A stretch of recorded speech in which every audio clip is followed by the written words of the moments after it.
Эрхэм сонсогч танд энэ мөчийн мэнд. Энэ удаад Кыргызстаны утга зохиолын хамгийн том төлөөлөгч болох зохиолч Ж. Айтматовын бүтээл Цайран харагдах хөлөг онгоц зохиолыг хүргэж байна. 3 дугаар бүлэг. Цагаан онгоц холтов янднан ялгарч харагдахаа болов бараа тасрах тунж төхөж байжээ. Жаал хөвгөн одоо эцгийнхээ онгоцонд суугаад хөвж явна гэдэг бодлоо таслах хэрэгтэй болов. Хүүгийн бодол их сайхан бодол болов.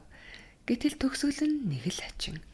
Хэрхэн загас болж гол нуурыг дамжин хэрхэн цагаан онгоцтой залгаж эцэгтэйгээ уулзснаа бодоход хялбархан. Эцэгтэй ярих гэсэн юмаа цугийн ярьжээ. Түүнээс цааш л нэг л авцалдахгүй болж. Юу гэвэл жишээ нь нуурын хөвөө хэдийн харагдан усан онгоц боомтыг чиглэлээ гэж бодъё. Усан цэргүүд буугаад бэлтгэж аавч бас харих хэрэгтэй. Эхнэр нь 2 хүүхдээ хөтлөөд боомтонд ирээд хүлээж байгаа. Тэгэхээр би яах вэ гэж хүү бодно. Эцгээ дагаад очих уу? Аав намайг дагуулж харих болов уу? Дагуулж харсан ч гэсэн эхнэр нь энэ хэний хүүхэд вэ? Хаанаас ирэв? Юунд ирэв? Гин. Тэгэхээр дагаж очихгүй дээр юм. Цагаан онгоц улам холдсоор нэгэн хар цэг төдий болов. Наран нуурын дээр улам суув. Дурангаар харахад нуурын мандал нүдгэлбэм гал улаан харагдана. Усан онгоц далд оров. Цайран харагдах хөлөгийн тухай үлгэрч үүгээр дууслаа. Одоо жаалхүү гэртээ харих хэрэгтэй болов. Жаалхүү дурунгаас говчлан номын саваа авч босов. Уулын хавцгай руу могоо адил хурднаа мөрөлдсөн буужээ. Гэртээ ойртох тусам сэтгэл нь төвшин. Эмэг ихийн дээлийг тугалд идүүлсний шанг хүртэх хэрэгтэй байв. Задуулахаас андаа юм эс бодогдно. Гэвч жаалхүү сэтгэлээр нохгүй гिचээж намынхаа савд хэлсэн нь. Одоо бид хоёр аашлуулна да. Битгий хаагаарай. Эмэг ихийн дээлийг би ямар зориуд санаатаагаар тугалд идүүлсэн биш. Муу тугалгүйгээд явсныг л хараагүй юм. Би ч тархиараа татуулжээ. Харин чамайг шалан дээр авч хаявал битгий хаагаарай. Чи бол намын сав болохоор эвдэрч хэмхэрэхгүй шүү дээ. Харин дуран маань эмэг ихийн гарт харуул сайнаа үзэхгүй. Хоёулаа урдаар дурангаас сарвчанд нуугаад гэртээ оромц гэжээ. Жаал хөвгөн хэлсэн ясаараа гүйцэтгэв. Босог алхан орхоос нэг л шантраад байжээ. Гэтэл гэртээ орвол чивчмээгүй аймаар аж. Гадаа хашаан дотор ч гэсэн цаад бол гэр орноо орхиод нүүгээд явсан юм шиг хүн амтангүй таг чиг болжээ. Тэгсэн чинь Бикей хчийг эр нөхөр нь бас л занчиж бөөн хэрүүл болсон юм байж. Момон өвгөн аанай монхог хүргэнээ салгах хэрэг гарчээ. Ороскулыг салгах аргадах гэж яваад бас л түүний нудраганд өртөж. Жанчигдсан охин нь ордуу тавьж бас л шившиг болжээ. Ороскул төрсөн эцгийнхэн нүүрэн дээр охиныг нь дэлхийд багтамгүй дими муугаар харааж байх нь сонсогдно. Бикей хчийн үр төлгүй гिचий сувай судраган илжиг гэж илдэв олхиа муугаар харааж байх нь сонсогджээ. Өвгний охин ч өөрийн үйл заяагаа харааж Тэнгэр хилэгнэж миний үр төлийг тасалсан болохоос надад ямар буруу байна. Энэ орчлон дэлхийд олон эмс хураг шиг адил үр цувуулж байхад Тэнгэр ганцхан надад заяасангүй дээ. Ямар нүгэл хийсэн гэж намайг ингэж залхаан вэ? Би яахаараа ингэж амьд явна? Муу араатан чи намайг алаад л. Мэ цох зод гэж зэрлэг юм шиг бархирхан дуулдж байжээ. Момон өвгөн байшингийн болонд нугтайж амсгаадан суун. Зовхон буугаад өвдгөө тулсан гар нь салганан чичрэн. Царайн цонхийн цайжээ. Момон ачхүүгээ орж ирэхэд харсан авч үг дуугарсангүй. Дахиад л алжаасан мэт зовхоо буулгав. Эмэг ихэн гэртээ алга. Бикей Ороскул хоёрыг эвлэрүүлэх, эвдэрсэн хагарсан сав суулгыг нь өөд татаж янзлахаар тийш очисон байж. Ороскул Бикей хоёр зодоонуудын хийгэд эмэг их завсартан оролцох нь үгүй. Өвгнийг ч хорин. Харин хэрүүл шууган дууссныхоо аргадан сэтгэлийг нь хэлбэн цацах гэж очино. Эл учир цаадуулда сайн нэртэй ажээ. Жаалхуу өвгөн аавыгаа бүхнээс илүү өрөвдөн. Ийм хэрүүл гарах өдөр өвгөн арай л амиа тавих нь холгүй болдог билээ. Хин хүнээс зайлж байшингийн болонд таг дуугүй сон. Юу бодож санаж байгаагаа юр хиндэж хэлэхгүй. Гэтэл ийм үед өвгөн би одоо өтөллөө. Ганц хөө байсан дайнд үргэлдлээ. Миний хүүг мэдэх хүнч алга дурсах хүн чалга. Миний хүү байсан бол би ингэж яваач үгүй ч юу гэж боддог байж. Бас олон жил ханилан суусан нас барсан ихнэрээ дорсон. Хамгийн лайтай юм гэвэл миний хоёр охин жаргал үзэх тавилангүй байжээ. Бага охин төрсөн хүүгээ орхиод хот ороод одоо олон хүүхэдтэй нэг омгор тасалгаанд зүтгэжсэн. Том охин энд араскуултай суугаад үүлээ үзэж байгаа нь энэ. Өвгөн эцгэн дэрэгдэн байж охиныхоо тул юм бүхнийг хөлцөн төсвөрлөж явлаа ч гэсэн охинд минь их хүний амьдын жаргал алга. Охин минь араскуултай өдий олон жил ханилан суулаа. Хамаг амьдралаа бозарлаж орхилоо. Одоо хаачих юм? Хөгшин намайг үхээд өгөхөөр миний хоёр охин яаж зовох болтоо гэж бодно. Жаалхуу аяг тараг өмөх бин хам хум идээд цонхны хажууд чивчмээгүй сов. Лаа дингийч бадраасангүй өвгөн аавын сэтгэлийг өмөлөд яхав дуугүй суугаад юмаа бодож байг гэж боджээ. Жаалхуу бас өөрийнхөө зиндааны юм бодно. Бикээгч ир нөхрөө яагаад архиар эрхлүүлдгийн учрыг эс олно. Нударгыг нь хүртсэн мөртөө бас л лон харих гаргаж өгч байх юм. Хөөрхий бикээгч минь ир нөхөр нь түүнийг ухаан балартал нь хичнээн чудаад занчивдаа. Тэр бүхнийг уучлан хэлтрүүлнэ. Өвгөн аавч дандаа уучлан хэлтрүүлнэ. Юунд уучлана? Тийм хүнийг уучлах хэрэг байхгүй. Араскул бол үл бүтэх өөдгүй ядар хүн. Энэ хүн энд хэрэг байхгүй. Тэрнтэй тэрэнгүү болохдоо л болно. Ингэж бодтол нь араскул мэтийг шударгаар залхаан цэвэрлүүлэх хатуу бодол жаал хөвөний санаанд гялсхийн орно. Цөмөрөө нийлж тарган тантгар муухай араскулыг барьж аваад чирж голын хөвөөнд аваачиж усны ширүүн урсгал шидэж архивал таарах юм. Тэгвэл тэр муу бикээ хичээс мамуу өвгнөөс өшөөл гоохгүй хаа зайлах вэ? Тэр ямар загас болж чадах биш гэж бодно. Ингэж бодтол хүүгийн санаа баг зэрэг амарчээ. Тэрч байтугай араскул голын усан дотор сандран хахад цацаж хажууд нь тансар хилэн малгайг хөвж явахыг сэтгэлдээ харан инээд хүрчээ. Гэтэл жаал хүүгийн үнэн шудрах гэж үздгээр том ус хөдөлдөггүй нь үнэхээр харамсалтай. Тэд шал ондоогоор хөдлөнө. Араскул балгачаад харж ирэхэд нь зүв зүгээр гимгүү хүмэт тасна. Өвгөн морийг нь тасаж авна. Бикээгч цай чанах гэж сүйд болно. Хүн болгон л түүнийг тэсгэлгүй хүлээж байсан юм шиг харагддаг. Тэгэхээр нь араскул омгорхож агсамнаж гарах нь тэр. Эхлээж гунж уйлна. Хүн болгон тэрч байтугай хүн гэж тоож гарав барьмааргүй хүний өчүүхэн оронцог хүртэл яахлаараа үр хүүхэдтэй байдаггүй. Байхтай тэдний санснаар 5-6-аараа гарна. Гэтэл араскул бусдаас юугаараа дор юм. Би яагаад тийм азгүй хүн юм бэ? Албан тушаал минь Багдад байна уу? Тэгвэл дархан цаазтай ойн ахлах эргүүл хийхээс илүү яах юм? Аль эсвэл ямар нэгэн тэнмэл хэрмэл хүн үү? Тийм хэрмэл итгээд цыгаанууд хүртэл тоо томшгүй үр хүүхэдтэй байдаг. Би тийм нэр хүндгүй хүн үү? Тийм биш. Юм бүхэн цөм би. Уны морь, тохын имэйл, бари ташуур цөм бүрэн. Бас хүмүүс хүндэтгэн угтаж байна. Тэгвэл миний үе тэнгийнхэн үр хүүхдийнхээ хөрөм найрыг хийж байхад би яаж гсэн хэрвээ? Үр хүүхэдгүй хүнийг ямар хүн гэх вэ? Бикээ ихчиж бас уйлж унжиж ир нөхрийнхөө санааг дагуулах гэж бөөн ажил болно. Талд хийсэн лон харихаан гаргаж сэтгэлийнхээ гашууныг засахын тулд өөрөө бас балгалцсан. Уусаар цаашлна. Гэтэл араскулын зэрлэг зан гинт хөдөлж хамаг уур хорслоо эхнэртэй гаргана.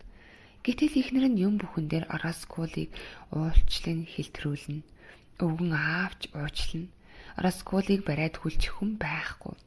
Ороскул агсамнаж унтана. Маргааш өглөө болоход ихнэр нь хэдий хөхнөц болсон байвч цайгийн чанаж өгнө. Өвгөн Марийг нэмээлэн Ороскул цай уугаад мордож мөн Санташ уулын бүх ойн эзэн дарга хүн явхан тэр. Энэ Ороскулыг хэдийн усанд хаячих болсон шүү дээ гэж хинийж толгойд үл орно. Шүн болов. Жаалхуугийн номын сав авсан анхны өдөр ингэж дуусваа.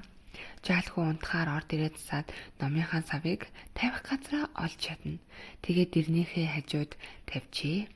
Ангийн хүүхдийн бараг тал хувь нь ийм номын савтай гэдгийг жаалхуу яахан мэдэх билээ. Үүнийг хожим мэджээ. Гэвч тэр хамаа алга. Түүний номын сав тэртээ тэргүй Ербсийн онцгой сав хിവэрэл байх юм чинь. Жаалхуугийн бяцхан амьдрал шинэ үйл явдал болж нарт ертөнцөд цорын гагцгүй номын савтайгаа үлдэх тийм өдөр ирнэ гэдгийг жаалхуу бас яахан мэдэх билээ. Энэ бүхний шалтгаан бол түүний хамгийн дуртай эверт гоморлын үлгэр байжээ. Тэр үдэш энэ үлгэрийг ягаад ч юм дахин нэг удаа сонсхийг жаалхуу онц хүсэж байж. Хөгшин момон бол энэ түүхийг ярих дуртай, ярихдаа нүдээр үтсэн мэт урт санаа алдаж, уйлж, заримдаа дуугүй болж, бодол болж байгаад ярьдаг. Гэвч жаалхуу өвгөн аавын сэтгэлийг өмүүлэхийг зүрхэлсэнгүй. Өвгөн аав нохиндоо ондоон бодол даргадан суугааг тэр мэднэ. Жаалхуу номынхаа савд ингэж өгүүлжээ. Өвгөн ааваар сүлд яриулнаа. Одоо би эверт гоморлын үлгэрийг чамд өвгөн аав шиг нэгч үг гээйлгүй ярьж өгье.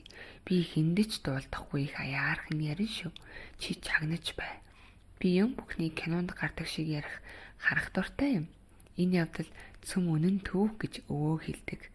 Урд эрт цагт ийм нэгэн явдал болжээ гэж жаалхуу үлгэрээ эхлүүлжээ. 4-р бүлэг. Энэ явдал эрт дээр үед болжээ. Энэ дэлхийд өвснөөс мод элбэг энэ нутагт газраас ус далай элбэг байх цагт Киргизийн нэгэн омог хүйтэн үст их мөрний хөвөөнд амьдран суудаг байж. Тэр мөрнийг Енисей мөрөн гэдэг ажээ. Енисей мөрөн ас хол Сибирь нутгийг зарин урсна. Сибирь нутаг бол дам мараар явхад 3 жил 3 сарын газар. Тэр мөрөн одоо Енисей мөрөн нэртэй болжээ. Чамаас өргөн мөрөн байна уу? Енисей минь. Чамаас инхрийн нутаг байна уу? Енисей минь. Чамаас гүнзгий зовлон байна уу? Енисей минь. Чамаас илүү эрхчлөө байна уу? Енисей минь. Чамаас өргөн мөрөн байхгүй. Енисей минь. Чамаас инхрийн нутаг гэж байхгүй. Енисей минь. Чамаас гүн зовлон байхгүй. Енисей минь. Чамаас илүү эрхчлөө байхгүй. Енисей минь гэж дуунд гардаг мөрөн байжээ. Енисей мөрний нутагт элдв олон үндэстэн суудаг байж тэр олон үндэстэн үргэлж өөр хоорондоо дайсан болж аж төрөхөд их л бэрх цаг байж гин цаадуул нь Киргиз рүү уулгалан давталдаг байж Киргизүүд бас хариу уулгалан орж орон байшингийн төмөрдөж улс олныг нь алж талж адгуус малыг нь намнан ирдэг байж гинэ. Тэр цагт хэн дийлснээ хятадаг их алалддаг цаг байж тэр хүн хүнийг хайрладаггүй байжээ. Хүн хүнийг хятадаг байж сүүлдээ тариа тарьдаг, мал адгуулдаг, ан гөрөө хийдэг хүнгүй болж гагцхүү бусдыг уулгалан дайрч хүн ардыг нь хятаж эд агуурсыг нь булааж аж төрдөг болж гинэ. Алуусны хариуд улам их цус урсгаж, өшөсний хариуд улам их өшөө хорсол зангиддаг цаг байж цусаан урсгалцсаар байтал цэцэн ухаантай хүн үгүй болж тэр олон дайсныг хооронд нь нэвтрүүлэх хүн үгүй болжээ.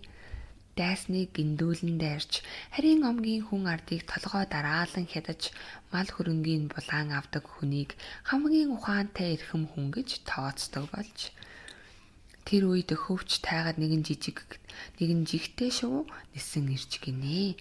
Тэр шувуу шүнжин модны мөчөр дамжин их га ирхэн гэж хүний хэлээр гомдлон уйлж дуулдаг байж. Шувууны хэлсэн тэр гаймшигт цаг ирж гин. Тэр өдөр Енисей мөрнөөр суудаг Киргиз амгийнхан Ахмад жолоод өгчөө оршуулжээ. Күлчээ Баатар хэмээх тэр хүн Киргиз угсаатныг олон жил дагуулan олон удаа аян дайн хийж олон удаагийн тулалдаанд завчилдан тарсан хүн юм ажээ. Тэр Баатар дайнд шархтаж үзээгүй боловч өөд болох цаг нь иржээ. Баатрын нэгэн овогтон 2 өдөр маш ихээр гашуудж 3 дахь өдөр Баатрынхаа шарлыг их нутагтаа нутаглуулах болж гин. Эртний заншлаар тэр аймгийнхан цөм жолоодөгчийн шарлыг өргөж Енисей мөрний их зөндөр эргийн дээгүүр явуулж их болсон Енисей мөрөнтэй эцсийн удаа салах ёс гүйцэтгүүлдэг байж. Енэ гэдэг нь их, сай гэдэг нь гол голтрог гэсэн үг аж.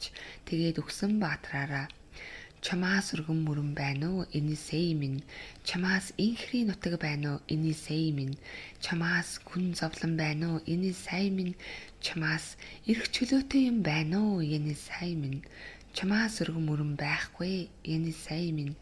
Чамаас инхри нутаг байхгүй. Енисей минь. Чамаас гүн зовлон байхгүй. Енисей минь. Чамаас эрх чөлөөтэй юм байхгүй. Енисей минь гэж Енисей мөрний тухай дууг эцсийн удаа дуулуулахын тулд тэнхүү мөрний эргээр авч явдаг байжээ. Чингээд оршуулах толгой дээр гараад булшин дотроос Баатрын хаан толгойг өргөж нутаг ус чин энэ байна, хөг тэнгэр чин энэ байна. Нэг мах цусны аймаг угсаатан чин бид байна. Бид чамайгаа үдих гэж цөм ирсэн шүү. Одоо тайван нойрсдоо гэж 4 зүг 8 завхсыг харуулдаг байж. Чингээд хожим холын уудам сударт нь дурс хол болгож булшин дээр нь чулуу босгож орхидог байжээ. Оршуулах өдөр бүх омгийнхан гэрээ мөрний хөвөөнд игнүүлэн байрч нас барсан Баатартайгаа гэрээхээ үүдэнд салах ёс хийдэг байжээ. Баатрын бие цогцсыг авсан тийхэд олон бүгдээр сүгдэж гашуудлын цагаан туг бүхийлхэн олон бүгдээр хангинтэл уйлах бүлгээ. Тэндээс цөм хөдлөн дараачийн гэрийн үүднээ очиход тэнд мөн гашуудлын цагаан туг бүхийлгэж олон бүгдээр уйлалддаг аж.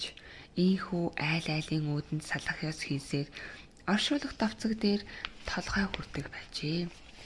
Тэр өглөө Баатрыгаа оршуулахаар бэлдэд дуусахад наран дээр хөөрсөн байж морины сүүлээр хийсэн малцагт туг Баатрын илт бамбааг гаргаж тавиур дээр тавьсан байж гин Баатрын хүлэг моринд гашуудлын хивнэг нөмргсөн байж гин бүрээчид гэрнээ бүрээгээ барин бөмбөрчид давуул бас хингэргээр зэхэж хөвчийн модыг найхтал төмөн шувуун нэстэл уулын өрөөсийг үргэлтэл өвс ногоо налтал уулахад дөрөгтөл нижигнүүлэхэд бэлэн болсон байжээ. Күлчээ Баатрыгаан дурсаж уйлан хайлан дуулахаар им сохид ус гэзгэн задалсан байж хүчит Баатрын хаан цогцыг өргөхөөр идэр залуус өрөөсөн өвдөг нуулан сөхрөн суусан байж юм бүхэн цөм бэлэн болж Баатрын шарлыг хүлээж байжээ. Бас тэртээ толгой дээр хойлгийн найранд хэрэглэх 9 гүү 9 шар 90 хон уйсан байжээ. Гэтэл гинэт урд хожид үзэгдээгүй явдал болж гин. Енисей мөрний саваар нутгалдаг аймаг угсаатан хэдийгээр өвөр хоорондоо дайддаг боловч аймаг угсаатаны жолоодөгчийг оршуулах өдөр айл хөрштөөн давтлах эвгүй гэдэг байж. Гэтэл нэгэн зандалчин аймгийнхан уйг хашуу дарагдсан Киргиз амгийнхныг үүр цүүрээр сэмхэн мөсөлж тал талаас нь гів гинэт дайрсанд наадуул нь мориндоо мордож зэвсэгтэй хурж амтсангүй. Чингээд урд хожид үзэгдээгүй их алаан хитаан болж Киргизүүдийг толгой дараалан хүйс тэмтэрчээ. Ир зоригтой гэгдэг Киргиз амгийнхныг ингэж гинэт дайрах гэж дайсан урдаас бодсон юм байжээ.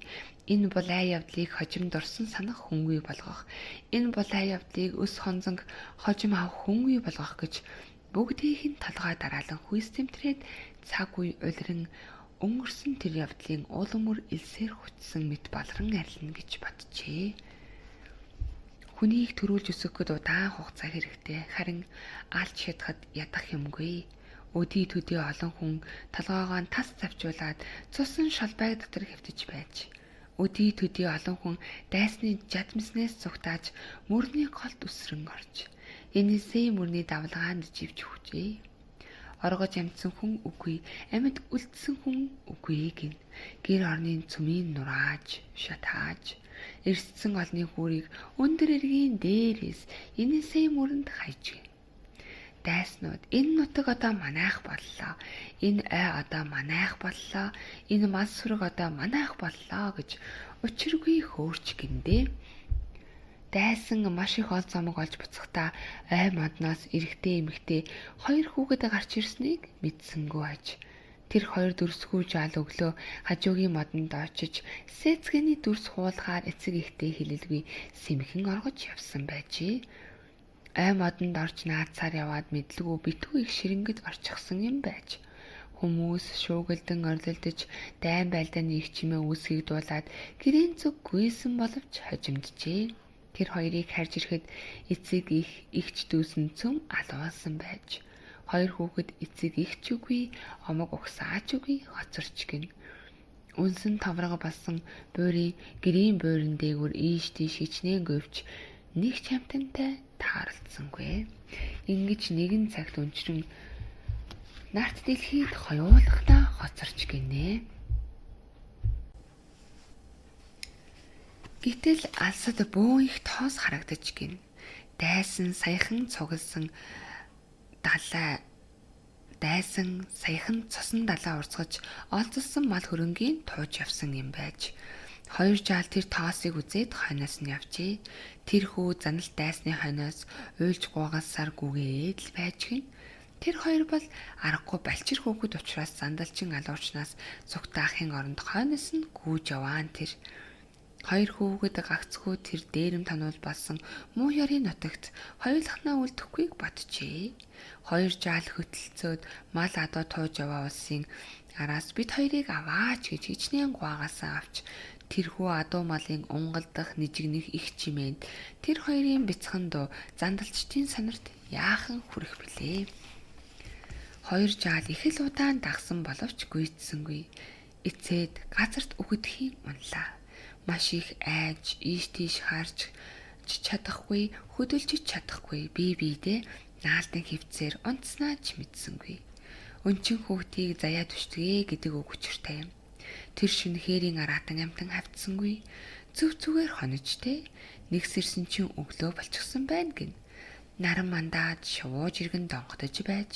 Хоёр жаал өглөө босоод мөнөөхөн туугрын замыг даган явжээ. Замдаа жимс үндэс түүж идсээр 3 хоног явж нэгэн өндөр уулан дээр гарчээ. Уулан дээрээс харвал нэгэн их ногоо нух талд тоо томшгүй олон гэр бариад тоо томшгүй олон түйдэг гал ноцоож галыг тойрон тоо томшгүй олон хүн бужигнаж их найр хийж байж гин. Охид хүүхнүүд нь дүүжин дээр дуулан наадаж бүх зүйл нь олныг зугаацуулан бүргэж шиг эргэлдэн барилдаж хин нэгнийгээ чулуудаж байж гин. Дайсан дийсний баяр хийж байгаа юм ачээ. Хоёр жаал очихуу байх уу гэлцэн уулан дээр нилээн зогсжээ. Гэтэл шарсан мах, боо боорцог зэрлэг сонгоны үнээр ахилсан задгаа галын дэргэд очмоор санагдаад огт болсонгүй. Хоёр жаал тэссэнгүй уулнаас бууж очвол олон бүгдээр гайхалтан тойрч та хоёр хэний хүүхэд вэ? Хаанаас гараад ирэв гэжээ. Бид хоёр их өлсөж явна. Идэх юм өгөөч гэж хоёр хүүхэд гуйж. Хоёр хүүхдийн үг хэлээр аль газрын хүүхэд болохыг тэд тааварлаж, тойрон шуугилдаж энэ хоёр хүүхдийг алах уу хаан даваачиж өгөө гэж баахан маргаан болж гин. Ингэж маргалдаж байх зур өр нэмгэнтэй нэгэн ихнэр хоёр хүүхдэд жаахан адууны чансан мах өгчээ. Хоёр хүүхдийг хаан даваач ах болж нөгөө хоёр нь махнаас салдаггүй гин. Хоёр жаалыг өөдөнд нь мөнгөн алмас барьсан харуул зогссон өндөр улаан өргөөнд аваачиж гин. Гэтэл шивэр авир яриа үсэж Киргиз амгийн хоёр хүүхэд үл мэдэгдэх зүгээс ирсэн гин.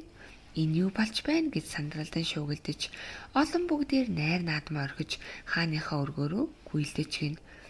Энэ үед хаан цас мэт цагаан ширдэг дэвсүүлж олон жинжинтайгаа балаар амталсан айраг ууж Магдалины дуу чагнаж байжээ. Хар залбатнаар нь цугларан ирэхэд хаан учиргүй уурсаж танус ягаад хүнийг тайван суулгахгүй байна? Бид Киргиз амгийнхны хүүс тэмтэрч орхисон биш үү? Та нарыг Енисей мөрний үрдийн эзэн болгосон биш үү? Та муусан аймхаа амьтад юунд гүйлдэн ирэв? Та нарын өмнө хэн зогсож байна? Харцгаа. Хөөй, доголон цоохор эмгэн хаан байна гэж өндөр дуугаар бархирсан ч олны дундаас нэгэн доголон цоохор эмгэн гарч ирж гинэ. Хаан туунд зардаг буулгаж энэ хоёр жаалыг ойр руу аваад яв. Киргиз амгийн угсааг энэ хоёроор эцэс болго. Тэднийг олон үед хинч дурсахгүй болго. Цоохот доголон эмгэн чи яв. Миний хэлснийг зарлиг ёсоор болго гэж гинэ. Доголон цоохор эмгэн үг дуугүй мэхийн ясаад хоёр жаалыг хөтлөн ойр руу явжээ. Тэд ой дотор явн явсаар Енисей мөрний иргэний нэгэн өндөр хасан дээр гарч иржээ. Доголон цоохор эмгэн хоёр хүүхдийг өндөр иргэний ирмэг дээр зогсоогоод түлхэж унахын өмнө сүрлэг их Енисей минь үү, гүн усанд чинь уулыг хайвал чулуу мэт тунааяа. 100 нас нарс мадыг хайваас замгол адил урсгааяа. Одоо өөрийнхөө хоёрхан ширхэг элс хүний хоёр үр садыг урсган оддоо. Энэ хоёрт энэ хорвоод багтах шингэх газар үгүй болжээ. Енисей их мөрөн чамд би юу заах билээ? Одны оронд хүн байсан бол тэнгэрд багтахгүй байсан биз. Загсны оронд хүн байсан бол тэнгис голд багтахгүй байсан биз. Енисей их мөрөн чамд би юугаа хэлэх вэ? Энэ хоёр хүний үрийг урсган оддоо. Энэ хоёр жаал хар муу санаа байхгүй. Харгаа зовлон учруулаагүй балчир ахын ариун тунгалаг сэтгэлтэй дээрээ манай зэврэн ертөнцөөс халин одогдоо. Сүрлэг их Енисей минь энэ хоёрыг аваад явтаа. Бяцхан хөвөн охин хоёр учиргүй уйлж байжээ. Тэртээ доош харахаас зүрх хальтрам өндөр иргэний дээр зогсож буй хоёрт эмгэгний юу хэлж байгааг ухаарах тэнхээ байсангүй. Тэртээ доор ууртай ширүүн давлгаан оволцсон.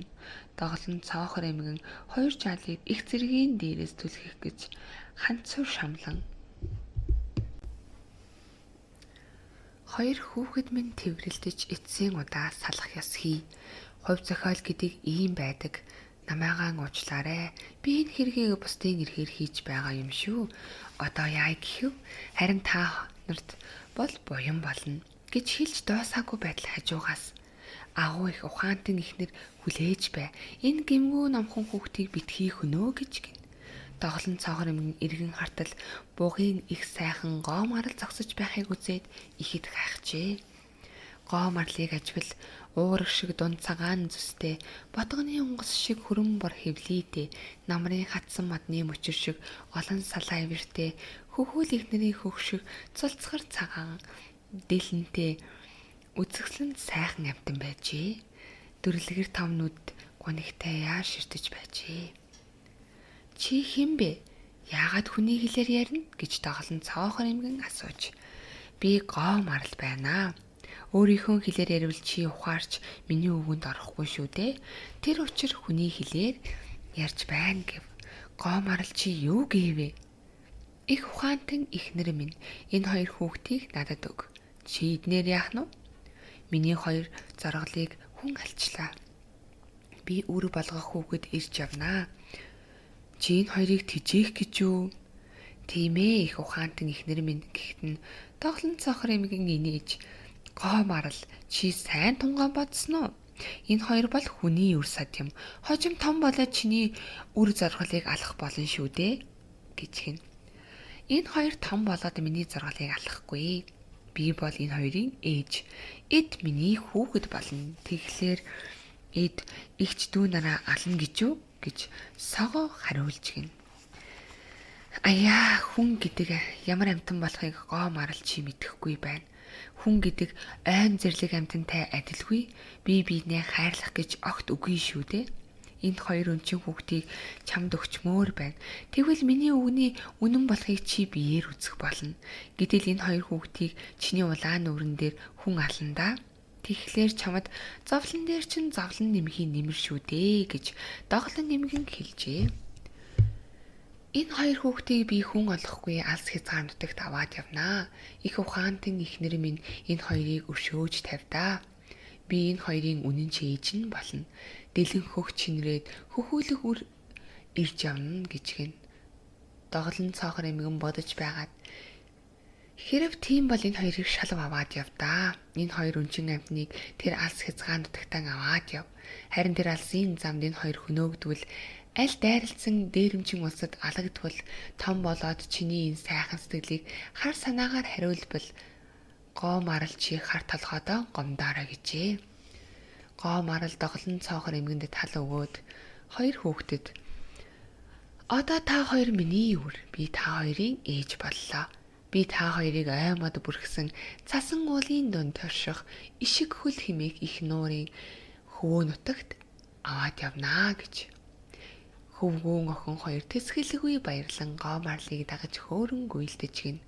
Гэтэл ертөнцийн нэг цагаас нөгөө мухарт хүрэх холын замд ихэд ядарч гин.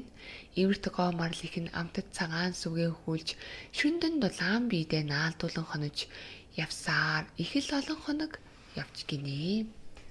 Төрсөн нутаг энэсээ мөнөөс их хол явсан боловч шин нутаг ишиг хөл нуур хүртэл яагаач үгүй байж гин. Зун намар өвөл хавар 4 цагийн улирал ээлжлэн улирсаар байж гин. Тэд дандаа дүнсгэр их аймаад төөнөм халуун хээр тал өргөн их говь өндөр уул ширүүн урсгалт голом өрнийг туулан явжээ.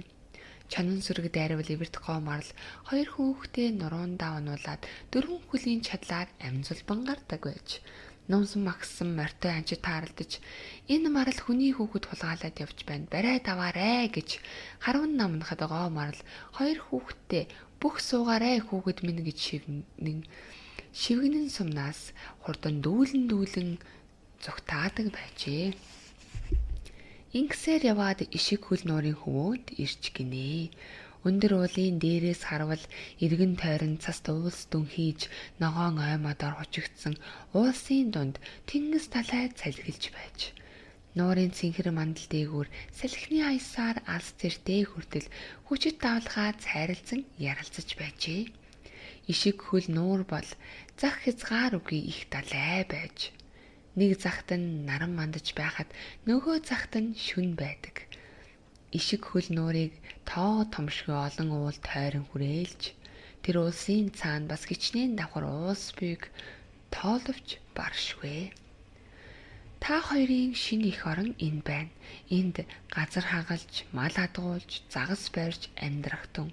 Та нар энэ нутагт 1000 жилийн найртай аж төрөх болноо. Удам угсаа үр садчин наривчин өнөр өтгөн болно. Та нарын одоогийн үг хэлийг удам сударчин хизээж мартахгүй. Энэ хэлээрээ ярьж дуулж байж байх болно. Хүн яаж аж төрдөг вэ? Та хоёр тэр ёсоор амьдарцгаа. Хүүхдүүд минь, би та нартайгаа танасын ач нартай хизээд хамт явах болно гэж эвэрт гоо марл хэлжээ. Хэрхээс амгийн үр сад ингэж шинэ их нутагтай болж ишиг хөл нуурын хөвөөнд үр сайхан аж төрөх болжээ. Цаг хугацаа харамсан сум адил хурдан өнгөрч бяцхан хөвөөн том ир болж бяцхан охин том хөвгөн болжээ. Чингээд хоёулаа ханилан сууж ирэм болж гин. Эвэрт гоо марал тэднийг орхисон нь үгүй. Ишиг хөл нуурын орчим ой модноо амьдардаг байжээ. Нэг удаа өвөр шөнийн заагаар ишиг хөл нуур бүргэлэн цалиглах их чимээ гарч ихнэр нь анх нираалах болж гин. Ир нөхөр нь сандран байц их хаднаа гарч эвэрт гоо марал ичээ минь та хаана байна? Ишиг хөл нуур шуугин давлгаалж байхыг харвуу. Охин чинь нираалах гэж байна. Хурдан ирж тус болно гэж өндөр дуугаар хашгирчээ. Энэ үес алсаас жингийн тэмээний хонх адил жингэнсэн дуутай хонхон дуу гарч тэр хонхон дуу ойрцоор ирснийг үзвэл эвэрт гоо марал байжээ. гоо марал эвэртэй хүүхдийн модон үлгий өлгөж ирээ. Гүүж ирчихэн тэр үлгийг хус модоор хийгээ дээр нь мөнгөн хонх зөөсөн байжээ. Одоо ч ишиг хөл нуурын айлуудад баг хүүхдийн модон үлгийн дээр тэр хонхон дуу жингнэж байдаг билээ. Ээж нь хүүгийнхээ үлгийг хөдлөхөд мөнгөн хонх жингнэх нь үнэхээр эвэрт гоо марал эвэртэй хус модон үлгөөд алсаас ирж яваа юм шиг дуулддаг билээ.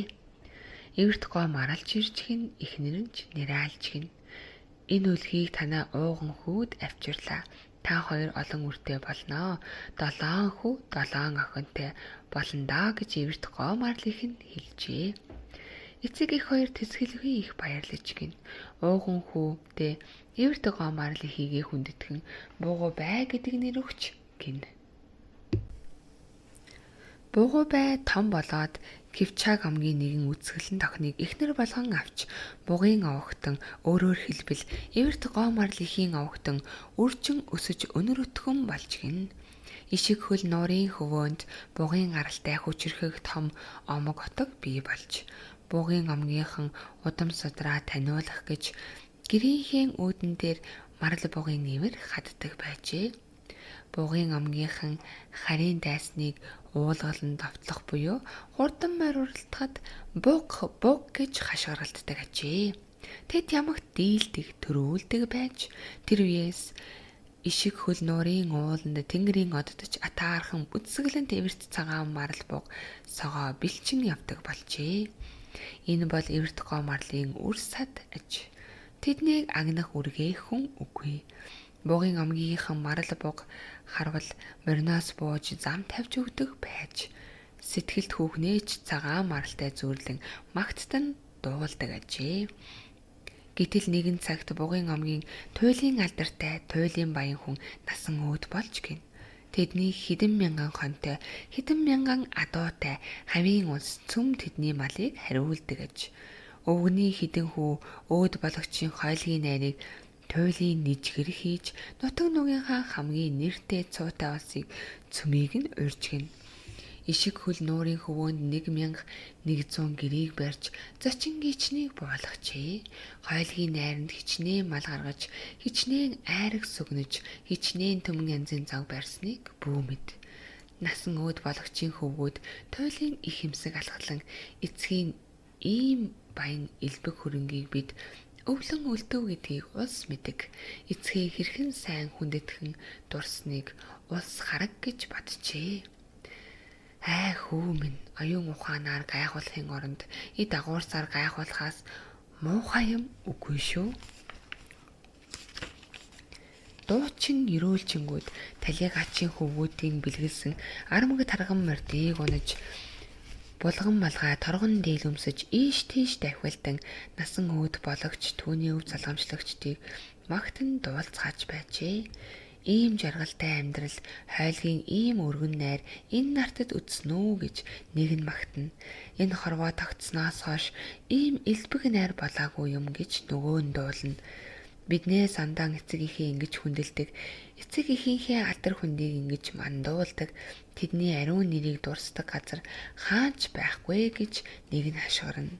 Уран үхтэй дуучингуудаа та нар юу гэж дэмий ярнав? Энэ их арбан баялаг талигачийн эрхэм нэрийг магтаж гүйцэх хэрүүл энэ дэлхийд байхгүй шүү гэж нөгөө нь арилна. Тэд өдөр шөнө хоёр ингэж үгээр булаацалдан байжээ.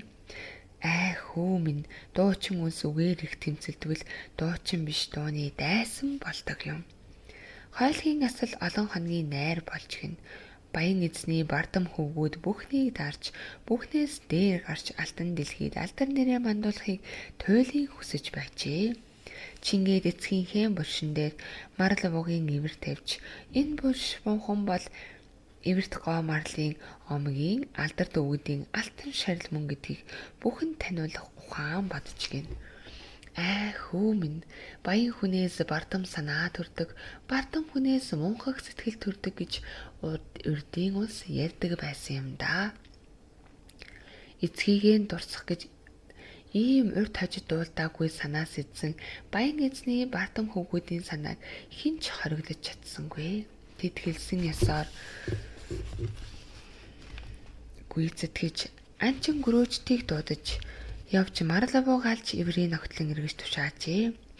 Анчид явсаар нисэн буй бүрэгдийн далавч адил алдалсан сайхан ивэр авчирч гин 18 салаатайг үзвэл 18 настай буг байх нь гэж баян хөвгүүдийн санаанд явц цав таарч гин.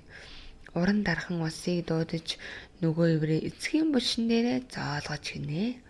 Марл бугаалдаг ямар ёс гарав? Эвэрт гоо марлын удам судрын амь насанд хэн ингэж аимшиггүй халдав гэж өвгөд хөвшөд дургүйцэж гин.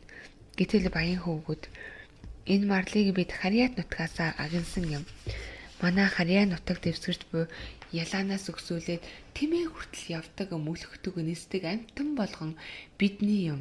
Бид өөрсдийн юмаа яаж ч байсан та нарт падгүй гэж омогдож гинэ. Зарц албат нар нь өвгцүүлийг ташуурдан занчиж моринд буруу харуулж унуулаад шившиглэн хөөж гин. Тэр өдрөөс эхлэн эвэрт гоо марлын удам сударт маш их гай түтгэр тохиолдох болжээ. Бараг хүн болгон цагаан марл буг агнадаг болж, бугын омгийн хүн болгон эцэг өвгдийнхөө булш мунхан дээр марл бугын ивэр тавьдаг болж, насан өөд бологчийн булшин дээр бугын ивэр тавихыг хамгийн их буян гэж үзэх болж, бугын ивэр олж тавьж чадаагүй хүнийг яс журамгүй хүн гэж үзэх болж, марл бугын ивэр өвөр хоорондоо андалцах болж, олноор нөөж дарах болж, эвэрт гоо марлын омгийн зарим нэг нь бугын иврээр элдв гой уран ид хийж мөнгө зоосоор зардаг болж. Хүү минь мөнгө зоос буй газар сайхан бүхэн алга болдог юм да. Мөнгө зоос буй газар сайхан бүхэн алга болдог юм да. Ишиг хөл нуурын марл буг ингэж барагдахад хүрч гин. Бугыг хайр нааргүй намандаг болж гин. Марл буг хүний мөр гараагүй их байцгааднаан гаравч хойноос олж намандаг болж гин. Анч мөрч нохот тавьж үргээлгээд анчингууд далд газраас андалгүй харавдаг болж гин. Марл буг сүргийг сүргээр нь агандаг болж гин. Анч олон салаа ивэртэй буг алах гэж хоорондоо мөрийцдэг болж гин. Марл буг үзэгдэхгүй болж ой мод хоосорчээ. Шүн дунд өглөө үүрээр марл бугын урамдах дуун дуулдахгүй болж айн цорхойд бэлчин буй бугын сүргийг нэг ч хүн олж үзэхгүй болж гин. Марл буг иврээ нуруундаа наагаад их ганга жалгын дээгүүр шуу адил дүүлэн харайхыг нэг ч хүн олж үзэхгүй болжээ. Хойчийн улс насаараа марл буг олж харахгүй болж, гагцгүй түүний тухай дамаг үлгэрээс дуулж хаяа булш мөнхний дээр тавьсан бугын иврийг олж үзэх бүлгээ. Эвэрт гоо марл яасан бэ гэвэл эвэрт гоо марл хүнд маш ихээр гомдож, хурдан ноход бууны сумнаас гарах газаргүй болж, марл буг маш цөөрөн хуруу дарам хитгэн үлдсэнд эвэрт гоо марл уулын хамгийн өндөр оргил дээр гараад ишиг хөл нууртай салах яс гүйцэтгээд үлдсэн үр төлөөнд дагуулan алсын их давааг даваад ондоон газар нутаг ондоон ууланд явсан юм гэж ярьдаг. Энэ газар дэлхий дээр ийм л явдал болдог юм да. Энэ үлгэр ингээд дууслаа. Үнэмшнөө байна уу чи өөрөө л мэд. Харин эвэрт гоо марл тийхүү тэр нутгийг орхиж явахдаа хизээж эргэж ирэхгүй гэж хэлсэн юм гинлээ. 5 дугаар бүлэг. Ууланд дахин намар болов. Шуугантай, зугаатай 100 цаг дахин дүнсгэр намрын байдалд шилжив. Отрын малын хөлгийн тоос дарагдж түүдэг галууд унтрав. Малчид малаа туугаад өвлийн оторт гарав. Уул аймод эзгэрв. Гагцгүй бүргэж шувуу дуугарн нисэлтэх нь үзэгдэн. Голын ус татарч 100 цагийн омголон шуугиан нь намджээ. Өвс ногоо хатаж хагдраад модны навч унаж эхлэв. Хамгийн өндөр уулын оройд шөндөө шинхэн цас мөнгөн өнгөөр цайран ялтганах болов. Өглөө босоход уулсын орой хэр үс гүйцсэн хар үнэгний зоо адил бууралтан харагдана. Хавцлын салхи хүйтэн жихэн боллоо. Гэвч хур бороогүй нартай тунгалаг байв. Голын цаад ой мод түргэнэ намрын өнгийг олж байв. голын хөвөөнөөс эхлээд дээш хар түглийн зах хүртэл их цэц ажуугийн явган ой шарлжээ. Ялангуяа улаас хус модон ширэнг улайран шаргалтаад онц тодхон харагдана. Уулын цас оргилтой залгах их ойн зах хүртэл барайн дүнсийсэн нарс гацуурын зах хүртэл нэлэнхийдээ тийм улаан шаргал харагдах аж ахуй. Төгөл дотор урдын адил цэмцгэр сүмийн дотор орсон адил чив чимээгүй. Тэнд зөвхөн бат ургасан моддын их бие хүрэнтэж хатсан давирхаан үнэр анхилна. Тэнд зүү адил төмөн хүрэн шилмүс модны яроолд газраар нэг үргэлжлэнэ. Хөгшин нарсны торгон оройд үл мэдэг салхин шөөгнө. Гэтэл энэ өдөр уулын хар турлах өглөөнөөс хойш зогсоо зайгүй шаагна. Нарсан ойд турлах уймрын хар баарцаг болжээ. Ойн дотор сүхний дуу гармагц хар турлах цугларч гэгээн цагаан өдөр гэр орноо дээрэмдүүлсэн юм шиг уймэлдэж уулын оройгоос гуайлан огтлоод уулын уруу булхайдаж яваа хоёр хүнийг даган бөөн шагшаан шуугаан болно. Тэр хоёр хүн уулын дээрээс урт гихчийн гуайлан булхайдаж явжээ. Араас колумн нь булхайн морь хөтлөн явна. Тэрээр цов нүмергөө модны гişүү мөчөрт орооцолдуулан тэглүүлж амтсанд зүтгэн яваа шар адил хүн тэхээр амьсгаадна. Булхайн араас момон өвгөн дагчээ. Ийм өндөр уулна гарнаа гэдэг өвгөнд ч бас яггүй байж. Тэр мөн учиргүй амьсгаадна. Өвгөн урт гихчийн хусан ац бариад гуайланг залж яв. Бүдүүн гуайлан заримдаа хожуулд, заримдаа том чулуунд үзүүрээрээ шааж тэглэнэ. Заримдаа ихц газар хөндлөлдөн ташиж уулын уруу хөрхийг завдана. Хэрэв нэг өнгөрвөл юу байх вэ? Хоёуланг цохиж алах болно. Бүдүүн гуайлангийн өмнө хойно гарч модон дэгээгээр залж явнаа гэдэг амин тасалтай ажил хийж байтал харин Ороскул айгаад хажуу тийш үсрэн зайлчээ. Ороскул түүний үсрэн зайлангууд эргэн харвал момон тэр лут гуайланг өнхөрхөөс өмнө ам өрсөн тогтоогоод хүлээн зогсож байхыг харахтаа ихэд ичингөрч арга буюу буцаж ирээд морой хөтлөн алхах аж ахуй. Гэвч өөрийн шившгийг далдлахын тулд бусдыг шившиглэх хэрэгтэй гэж үг байдаг. Ороскул ичгтээ чи намайг энэ хорвоогоос танилах гээд байна уу да гэж өвгөнийг зандарна. Энэ ууланд одоо хэн ч үгүй тул өвгөн настай хүнийг ингэж аашилж байхыг чи хаан үтсэн юм гэж Ороскулыг зэмлэх хүн байхгүй. Хадам эцэг нь аргаан барахтаа энэ модонд би ч даруулж болно. Би ямар санаатай хүрлэх гэж байгаа биш. Юунд дэмий бархирна гэж метр тайхан өгүүлжээ. Ороскул энэ үгийг дуулаад улам уурсаж энэнийг харв уу? Чи модонд даруулав гэж бодоход чи үе өнгөрөөсөн хүн. Чамд ямар хамаа байх вэ? Би даруулчих бол чиний тэрмүү охиныг хэн авах юм? Үр хүүхэд гаргадаггүй тэр чөтгөрийн шавшрах шиг амтэн хинт хэрэгтэй юм гэж ихэд их дүцэгт нь момоо. Хүү минь чи ер хүнийг хүн гэж үздэггүй их хэцүү хүн юм даа гэжчээ. Ороскул зог тусаж өвгөнийг учиргүй муухай хилааж чам шиг хөгшин амтан аль хэдийн тулгын хажууд үнсэн бөксөө эгээд хөвтөж байх биш үү? Гэтэл чи хүнээс илүү цалин авч байгаа биш үү? Тэр цалинг чи хаанаас авч байна гэж бодов? Би л олж өгч байна. Тэгээд чи андаа яаж хүндрүүлэх гэсэн юм бэ гэхтэн. За яамаа да би санаандгүй үг хэлжээ гэж өвгөн дуугүй болов. Тэд явсаар хэсэг өндрийг өнгөрөөд нэгэн налуу дээр гарч түр амьсгаагаа дарахаар зогсов. Морин усан хулган мэт хөлөрчээ. Мөнөөхөн хар төрлөх бас л өөмөлдөн эргэлзээр аж. Тэд хар баарцаг олноор эргэлдэн нисэж энэ өдрийг дандаа бархирч өнгөрүүлэх гэж зорьсон мэт тасралтгүй шагшин шүүгэлцээр байж. Момон өвгөн андаа яриа үсгэж Ороскулын уурыг жаахан намжах санаатай. Энэ жил эрт өвөл болох шиг байна. Шувуу бацах гэж цуглаж байна гэд хэл мэдэхгүй шуудын өмнөөс уучлал ирэх мэт цуглах үед нь саад хийхэд ил шувууд дургүй байдэн гэж аяархан нэмж хэлжээ. Ороскул ууртаа эргэж хараад хин эдэнд саад хийчээ гэж царайн гинэд уугуулж. Өвгөн чи юу л хэлэх гээд байна даа гэж хэдий амандаа ярхан дуугарсан авч дууны өнгөнд нь илэрхий зансан аялах илэрчээ. Харвуу нэг юм битүү хэлж байна шүү. Энэ муусан шувуунаас айгаад мод огтлохгүй мөчрийг нь хугалахаа байх хэрэггүй. Тэр дэмий Би одоохондоо энэ уулын эзэн нь юм гэж Ороскул ууртай бодож байжээ.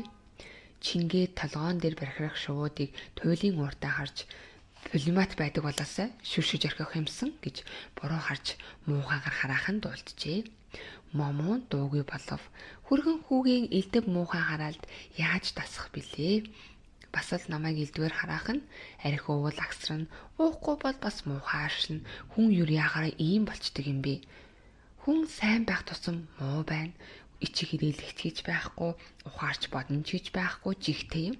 Юр юмыг ийм л байх ёстой юм шиг бодох юм. Өөрийгөө дандаа зөвтгөн. Өөрөө л болж байвал бусад хүн яаж байсан ч хамаагүй гэж боддог биз. Хүн бүгдээр долгонуулж аргадуулж байх санаатай. Аргадахгүй бол муухай аршлна. Харин ч энэ уулын мухарт ой модон дотор ганц хоёр хүнийг даргалж байгаа нь ямаа. Тэрнээс биш дээгүүр албан тушаал тавьчвал баллах хүн шүү. Ийм хүнийг дээш нь гаргаж ирдөө болохгүй. Ямагт өөрийн бодсноор тас зүтгэн. Ийм хүнийг яах ч аргагүй. Юм болгон дээр хүний гар харна, хүний уул шагаана. Өөрөө л аятай болж байвал бусад хүн падгүй. Тэгсэн мөртөө өөртөө зөвийг авна. Ийм хүнийг дээш нь гаргаж огт болохгүй гэж өвгөн гуниглан бодож явтал. За зогсоод явъя гэж Ороскул захирч өвгөний бодож байсныг сарниулжээ. Тэд цааш хөдлөв. Өнөө өглөөнөөс хойш Ороскулын сэтгэл тун тавгүй байжээ. Өглөө мод татах багаж хэрэгслээ голын цаана гаргах гэхэд момон ачхүүгээ сургуульд нь хүргээд ирээгээд яаран яваад өгсөн. Шал солиотой юм. Жаалхууг сургуульд нь хүргэж өгч өглөө болгон морь имэйлж орой бас авах гэж тавих нь эцэг ихтэй хаягдсан энэ завхуул жаалаар дандаа зуралтана. Хичээлээс хожигдуулж болохгүй гэж ирээд л сүйд болно. Тэр нь сургуульд яваад юу болохыг тэнгэрч тааж мдээгүй байгаа хэрэг шүү. Тэгж болдог юм уу? Би одоохон эргээд ирнэ. Хүүхэн хичээлдээ хожигдож очивол багш эмэгтэй өмнө ичвтер болно гэд. Ичих юмаа олж тэ. Тэнэг амтан тэр багш эмэгтэй гэдэг нь хэн бэ? 5 жил ганц пальтоноос салахгүй хідэн дэвтэр нэг муу цүнх барьж авахаас цааш гардаггүй амтан шүү тэр нь. Үргэлж зам тосож, машинд гар өргөж, аймаг ороод юм бүхнийг нэхэн сургуульд нүүрсгүй болов, цонхны шилгүү болов, цэрт байхгүй, самбарын алчуурч алга гэж дандаа дутсан гутсан юм ярьж явдаг амтаа. Тим сүрхий багшин бол ийм сургууль багшилдаг юм уу? Бас тэгээд ОД сургууль гээд гоё нэр өгсний яа нэр нь л ОД сургууль да. Тэглээгээд ямар ашиг байна? Жинхэнэ багш нар ч хот газар л байгаа юм да. Хотод бол шилэн байшинд хичээлэн багш нар нь үзүүндээ зангиа зүүн. Гэвч хотод гудамжаар нь том дарга нар үргэлж явна. Ундаг машины яан сайхан уртхаар машин харахын завгүй л гуулалзаад өнгөрхөн дээр. Гэтэл хотын улс тэр машинуудыг огт анзаардаггүй байх. Тэдэнд харах завч байхгүй. Үргэлж л ийш тийш яарангүйлдэн. Хот газар бол амьдрах шиг амьдарч байгаа юм да. Хот орж л суух юмсан. Хотод бол хүнийг албан тушаалаар нь хүндэлж чадна. Хүндүүлэх стайл юм бол хүндлүүлэх л хэрэгтэй. Том албан тушаалын даргаыг томоор л хүндлэх хэрэгтэй. Ер их боловсон улс юм да. Нэг айлд орж зочлуулаад юм уу бэлгэсэл давлаа гэхэд оронд нь уулнаас гуайлан булхайдаж өгөх гэж ингэж үйл тамаа үзэж явахгүй дээ. Энд бол нэг хүн 50 юм уу сайндаа 100 төгрөг өгвөл оронд нь зөндөө мод очиж явна да. Тэгээд бас Ороскул хээл ахвал авдаг энэ тэргээд гомдол мэдүүлэхийн яа мөнч харанхуулс шүү. Хотол орох юмсан. Энэ уул аймод энэ муу ёрын гуайланг энэ муу хөндийн хоосон хөвлий технэрийг энэ муу мангуу өвгнийг тэр муу золбсохтай цүмийг нь хайж орхиод хот орд суух юмсан. Тэгвэл ч овьяас нь тавьсан цатгалан морь шиг жаргана да. Тэгвэл өөрийгөө бусдаар заавал хүндлүүлнэ. Ороскул Блажнович гуай орж болох уу гэдэл зөвшөөрөл авч орох болно. Тэгээд хотын нэг хүүхэндээ гэрэлчих юмсан. Яагаад тэгж болохгүй билээ? Ямар нэг жүжигчин юм уу микрофон бариа бүжиглэж байгаа дуулдаг гой хүүхнүүдийн нэгтээ сууж орхихгүй юу? Тэд гол нь том даргатай сууж байвал болдог ус гэж ярьдаг юм билээ. Тим нэг ихнэр суудаад хүзүүндээ зангаа зүүчгээд кино үзэх гээд алхаж явахгүй юу? Ихнэрийн гутлын өсгий тог дуугараад л үнэртэн танартан ханхлаад л хажуугаар өнгөрсөн хүн хамраа сунгаад л өнгөрч байхсан.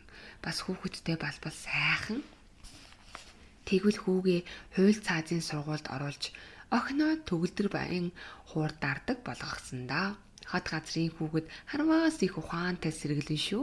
Гэр орондоо дан орсоор ярина. Хүүдөө цацхны үг хэлээд цоогоо зовохгүй. Би бол өөр хүүхдээ аава ээжи ийм аавь тийм аавь гэдэг болгондоо. Юр өөр хүүхдээсээ юм харамдаж болдог юм уу? Тэгвэлж олон хүний хамар сөргөөж юр ороскул гэж хэн болохыг үзүүлэх юмсан. Би юр бусдаас юугаар дутах юм? Тэр дээр гарчсан улс чинь надаас илүү юм гэж юу? Тийм биш, надтай л адилхан хүмүүс. Харин тэр азтай юм. Би бол азгүй юм. Би бол буянгаа барчсан амтан. Энд ч миний л буруу л да. Айн аж ахуйн төр сургууль төгсөөд хотод аль нэг техникум ч юм уу балбал дээд сургуульд шургачдаг байж албан тушаалд яарч сэтгэл татагдаад энэ байхгүй юу? Багч гисэн яхав албан тушаал гэж боддог байлаа. Гэтэл одоо уулын уруу гуайлан чирж илжигшээ зүтгэж явах ч гэжтэй.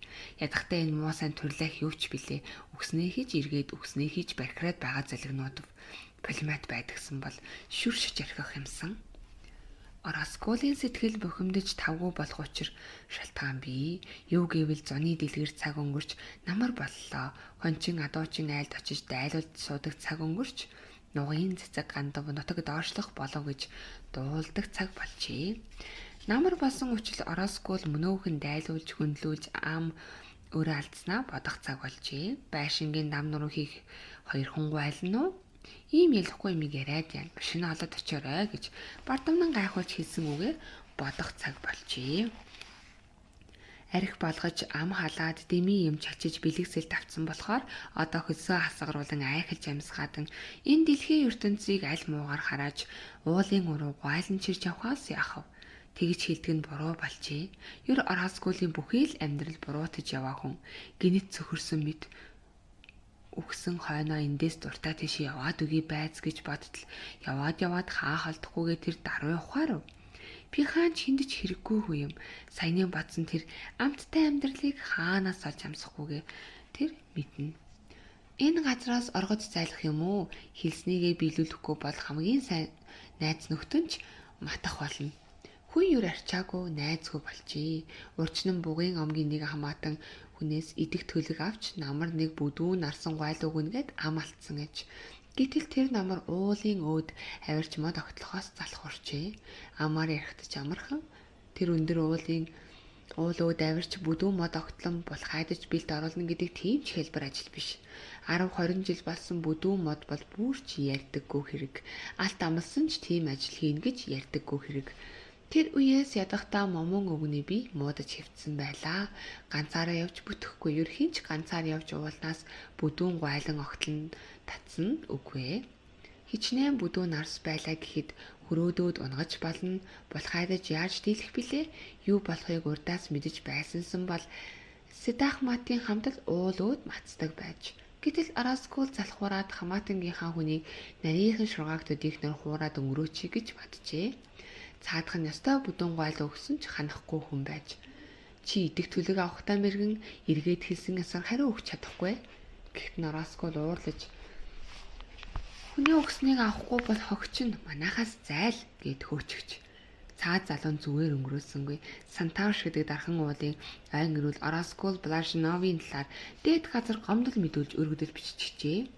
Бичихтэй Оросколыг социалист айг хөнөөсөн хэрэгттэн татаж буудан алхад болох үсээр үнэн худал зүйл бичсэн байж. Тэрнээс хойш аймгийн хянан шулах газраас ойн аж ахуйн яамнаас байн дуудан уг бодлоныг арайхийн тайлсан билээ. Тэгэхэд Ороскол хамаатан саданч болтооч. Бас тэгээд бид бол цөм эвэрт гомарлын үрсад нэг нь олныгоо олон нь нэгийгээ бодон шүү гэж ярихыг нь яана. Улаан мөнгөний төлөө нэгнийхээ хоолойг тас шах юм уу? Шорон гянанд суулгах гэж буй улсад тэр марал зарал ямар ч өтгөрийн хамаатай юм. Урдын хүмүүс л тэр марал зарал гэдэгтээ итгэж явсан биз. Тэр цагт ямар инээд хүрэмт тэнэг харанхуй бүдүүлэг улс байсан юм. Одоо бол хүн болгон соёлтой, хүн болгон бичгтэй болсон цаг бага балчир хүүхдийн тэр үлгэр домог хинт хэрэгтэй юм хийнэ гэж игдүүцэн боджээ. Түүнээс хойш Ороскол эвэрт гоо марлын удам сударч бай, юр таньдаггүй хиндэж ганц хуурай гişүү мөчөр өгөхгүй гэж ам өчөг өгсөн хүн. Түүнээс хойш Ороскул эверт гоо марлын удам сударт бай, ер таньдаггүйч бай, хиндэж ганц хуурай гişүү мөчр өгөхгүй гэж ам өчиг өгсөн хүн. Гэтэл бас л 100 цаг ирж уулын номногоо нугад цагаан гэр яраах болов. Хань мал майлалдж гол горхийн дээгүр утаа манан татах болов. Наран ээж сэнгэнсэн сайхан айраг цэцэг навцсын үнэр ангилах болов.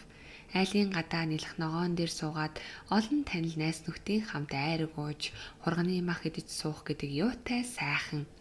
Нэг аяг арх залгитал дотор нь халаад ургаа модыг үнсээр нь булаг татаж өгсөн ч яадаг юм гэж санагдаад явчихна. Ороскул ийм үед урд өгсөн ам өчгөө мартаж орхино. Их айн том эзэн гэж хэлүүлж явах нь түүнд жаргалтай санагдана. Чингээд бас л мод өгнө гэж ам алдаж бас л бэлэг хишиг авах ажээ. Тэгээд уулын бас нэг өвгөн нарсны ургаа байх хоногийн тоо богинохон болж гагцхүү намар болохыг хүлээх болно. Гэтэл намар гэдэг нэг л мэдхэд талыг хөнөн уулнаа хурч ирсэн байна. Өвс ногоо гандаж модны навч унаж эхэлнэ. Алим жимс боловсрч хураг шиг биежиж гүцэв. Хончид хургаа ялгах цаг боллоо. Ихнэр хүүхнүүд 100 цаг хураасан цагаан эдээгээ өвөл идэхээр ууд савндаан хямгадах болов. Эрцүүлэн нам билийн бэлчээрээс хэнийг төрүүлж нүүхээ ярилцсан. 100 Ороскултай ярилцсан нэг нь тийм өдөр тийм цагт машинтай очиж нөгөө өгнө гэсэн модыг чин аван шүү гэж сануулдаг болов. Тийхүү өнөө орой чиргүүлтэй машин ирж хоёр урт гуайлан очиж явах ёстой байлаа. Нэгийг доош татаж голын цаана машин хүрэх газар аваадсан байж нөгөөг нь одоо татаж яваана. Ороскул хэрвээ гуайлан өгнө гэж ам алдан ууж идснээ одоо буцааж өгч болдгсон бол өгмөөрөл байв. Ингэж махаа идэж явна гэдэг түүнд үнэхээр бэрх зовлонтой ажээ. Гэтэл уулын мухарт ингэж өвлөө үзэж суухан болох хувь тавилангүй байж өнөө өдөш машин ирж хоёр гуайлан шүн очих болно. Мод атсан машин хэл амгүй өнгөрүүлж бас яахав. Сангийн аж ахуйг заавал дайрч конторын үүдээр гарахаас ондоо зам байхгүй. Гэтэл сангийн аж ахуйн цагдаа улсын байцаагч нар ер хинээс ч аймагаас ирсэн байж болох шүү дээ. Хэрв мод атсан машин явахыг харвал энэ юу мод хаанаас очиж явна гэж бодно. Ингэж бодтол Ороскулын нуруу руу хүй тарих шиг болжээ. Хүн бүхэнд юм болгонд өшин хорсож уур нориглон ирнэ. Толгой дээр нь бархиралдан буй тэр муу сайн шувуунд золгүй муу өвгөн момоонд 3 хоногийн өмнө төмс зархаар хот руу явсан залхуу муу седах матад хүртэл уур нь хүрээд явчихжээ. Уулнаас гуайлан татах гэж ингэж үлээ үзнэ гэж тэр золиг мэдсэн байх шүү. Тэгээд сэмхэн явсан байх нь одоо нэгэнд явсан тул зорьсон хэрэгээ бүтээхээс нааш ирэхгүй. Хэрэг седах мат яваагүйсэн бол өвгөнтэй хоёр тэр гуайлан булхаадаж оруулж ирэн шүү гэж тушаагаад өөрөө ингэж тарчлахгүй байсан биз. Гэтэл одоо седах матад хүрэх арга байхгүй. Тэрч байтугай толгой дээр нь шаагилдаад байгаа төрлийнхэнт ч хүрхийн аргагүй. Ядахтай ихнэрээ очиж балбаж уураа гаргах гээд гэрч басч зайтай. Түүний уур аага гаргах хүн бол ганцхан момон өвгөн байв. Ороскул хэд амьсгаадаж уур аага багтааж ядахтаа алхан бүрийн хараал тавьж моройч хайрлсангүй. Ард дагаж яваа өвгөнийг ч хайрлсангүй. Бут ширэнгэн дундуур шүд дайруулсаар байжээ. Энэ муу мор өгсөн ч яадаг юм, энэ муу өвгөн өгсөн ч яадаг юм. Би ч гэсэн зүрхмэн хагарч өгсөн ч яадаг юм. Ороскулын нэр хүнд албан тушаал нийцдэггүй байх ёсоор байдаггүй энэ дэлхийн ертөнц баларсан ч яадаг юм. Ороскул уур цухалдаан ухаан балартаж морин хөтөлсөөр нэгэн их хажуугийн ширэнгэ дундуур шууд зүсэн оров. Энэ муу хинхэг момон гуайлангийн араас чаргууцалтаж л байг хэрв дийлэхгүй алдах юм бол энэ муу хөгшин тэнийг ганцхан дэлсгэд өнгөрөө шүү дээ гэж Ороскул шийджээ. Ондоо үед бол ийм айхтар гуйлан чирж ийм аюултай асалтай их цажуу руу орохыг хизээж зөрөхлөхгүй байсан биз. Гэтэл альбан гай дайрчээ. Хүй чи ямар газар руу орох нь вэ гэж момон өвгөний хашгирч амжих завгүй урт гуйлан хол бүсрэн бут цөөг нугад арсаар тэртээ доош талийнхан тэр. Шал нойтон урт гуайлан момон өвгөн яаж тогтоох билээ? Мөнч тогтоохснаатай барьж явсан ац модороо гуйлангийн урдуур хөрштөл ганцхан тас бууж модыг нь тэртээ хол таягджээ. Энэ явдал игшин зурханд болсон хэрэг. Морьч унаж өрөөсөн бөөрөөрөө чирэгдэн талийж, ороскуулч морин дайруулж, хөсөр өгөдхийн унаад, буч ширэнгэнээс зууралцаад доош талийж. Инхэн үес том том эвэртэй амьтад үргэлж, өтгөн навч хүлгэлсөөр, хөдлөгсөөр, хол хол харайн хус модон ширэн рүү далд оржээ. Момон өвгөн ихэн үес айх баярлах зэрэгцэн өөрөө мэдлгүй марал бууг марал явж байна гэж хашгираад нүдэндээ итгэсэнгүй мэд дуугүй болжээ. Ууланд гинэт чимээ аниргүй болов. Мөнөөхөн олон төрлөөгч нэгэн зэрэг үргэн отжээ. Гуайлан өнгөрсөөр хідэн залуу хус модыг хугд арж тэглэн тогтжээ. Морин тоног аргамжиндаа орооцоллон хэдий боловч босоод зогсож байв. Ороскул хамаг хувцас авраад хажуу тийш зайлан мүлхэж харагдана. Өвгөн хүргэн хүүгээ аврахаар хажуу гүйж очиод эвэрт гоо марал гигийн их маань бидний хамиг аварлаа даа чи харвуу. Тэр чин эвэрт гоо марлын үр сад шүү дээ. Их маань нутагтаан эргэж иржээ. Харсан биз дээ гэжээ. Ороскул юу болсныг бас л сайн ухаараагүй бололтой. Итсэн баргар царайтай юм босож ирээд хувцаан гөвж өвгөн чи битгий балаа юм чалчаад бай. Тэр морийг тоногноос нь салга гэхэд өвгөн морины тоногийг малталахаар их л дуулууртай гүйж явах та. Сайхан эвэрт гоо марал их минь марал бог маань энтхийн модонд эргээд иржээ.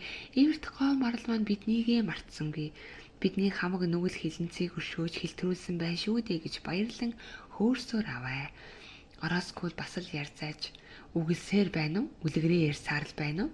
Өөрөө зөнчгсөн байж тэр балаа ямандаа бусдыг итгүүлэх гинэ чи гэв. Ороскулийн айд сарниад аанай дотор нь хорсож цухлан оргилон иржээ. Өвгөн бууж өгсөнгүй. Марал явахыг би нүдэрээ харлаа шүү дээ. Хүүмэн чи хараагүй гэж юу? Чи ч харсан шүү дээ гэв. Намайг харахад 3 амтэн л жирэлзээд өгөрөх шиг болсон. Зөв 3. Би ч бас тэгж харсан. Тэгээд яагав? Марал бол марлал байгаа биз? Хүн хүзүүгөө хууг унах шахаж байгаа чи юунд баярлав? Хэрв саяны амтан марал байсан бол давааны араас ирсэн байж таарна. Энэ уулын цаад талд Казахстаны их ойд марал бууг үржүүлдэг юм. Тэр чин мөн дархан цаадтай бол дархлагдсан марал ирсэн байж болох юм. Гэлээ гэхдээ ирвэл ирээл биз? Манд ямар пад байна? Казахстан манд хамаагүй шүү дээ. Манай энэ эдээшх болов энэ ууланд байвал гэж өвгөн мөрөөдөн мэт өгүүлэхэд Ороскул тас дайрч за боль явъя гэжээ. Тэр хоёрын гуйлан булхайдах зам бас л яагаачгүй. Эцэст голын усыг мөн булхайгаар гатлах болно. Гол гатлна гэдэг бас амаргүй ажил. Хэрв заяа яаж ийгээд гол гарчих бол бас цааш нь чирж машин очих газарт хүргэх хэрэгтэй. Мөн чих ажил да. Ороскул би тунч заяагүй амт юм да гэж бодов. Орчин тойрны юм бүхэн цөм хуурамч юм шиг түүнд санагджээ. Иргэн тойрны уулс юу ч бодох санах юм байхгүй. Гомдол мэдүүлэх гэж үгүй. Дүнсийн цогсон. Аймад явах тий. Одоо намар боллоо. Дараа нь өвөл болно. Тэглээгээд бэрхтэх юм алга. Төрлөөх шувууд дураараа нисэж байдгаараа шаагна. Хэрв саяны амтад марал бууг мөн бол давааны цаанаас ирээ биз? Тэд энэ ой модон дотор дуртай газраа дураараа тэнэж явах болно. Хот газрын хүмүүс барагшин гудамжаар хэвнийг алхаж, зарим нь таксигаар зугаалan ресторанд сууж алиалнаа гэж наргиж байна. Харин би энэ уулын мухарт шигдэж байх тавилантай заяагүй хүн юм. Манай энэ муу тасарсан хадам өвгөн ч гэсэн надаас л жаргалтай юм. Яагаад гэвэл үлгэр домогт итгэж үнэмшиж явна. Тэнэгийн сэтгэл хизээд инх хамгалан. Ороскул ингэж амьд яваадаа бухимдан харсан. Би ингэж амьд явах ёсгүй. Харин хинхэг момон л ингэж явбал таарна. Энэ хүнд момонд юу хэрэгтэй юм? Энэ өвгөн бол наслаад яах юм? Наслах тусмаа өдөр болгон завгүй ажил хийсээр бүр бүх тийж хоцорно. Насандаа нэг ч хүнийг захирсангүй. Дандаа хүн бүгдэд чавганц дааж захирагдана. Урдаас нь ганц үгч эс хэлнэ. Ийм заяагүй амтан хоосон үлгэр домгоор сэтгэлийн дижиж явна да. Модонд марал бууг явахыг үзээд 100 жил уулзаагүй төрсөн ах дүүгээ үтсэн мэт нүднийхээ нулимсыг асгаруулж байгаа гинэ. Юу ч гэхэвдээ. Тэр хоёр явсаар сүүлчийн зурвас газар хүрээд төр амьсгаа дарахаар зогсов. Тэндээс гол хүртэл нилээн урт хажуу уруу буух хэрэгтэй байв. Голын цаана харуулгынхны хашаанд Оросколийн гадаа утаа бай гэж харагдан. Утаа гарахыг үзвэл цай чанаж буй бололтой. Энэ бол эхнэр нь Оросколийг харих болсон гэж хүлээж буй хэрэг. Гэвч Оросколийн дотор ууж ирсэнгүй. Амаа байдгаараа ангаа амьсгаа ававч агаар хүрэлцэхгүй мэт байж. Цээжин мий хөндүүрлэж зүрхэн дэлдэх тоолн толгойн цуурай адил лугшина. Духных нь хөлс нь нүдийг таглан урсна. Игц хажуу руу бас их явах хэрэгтэй.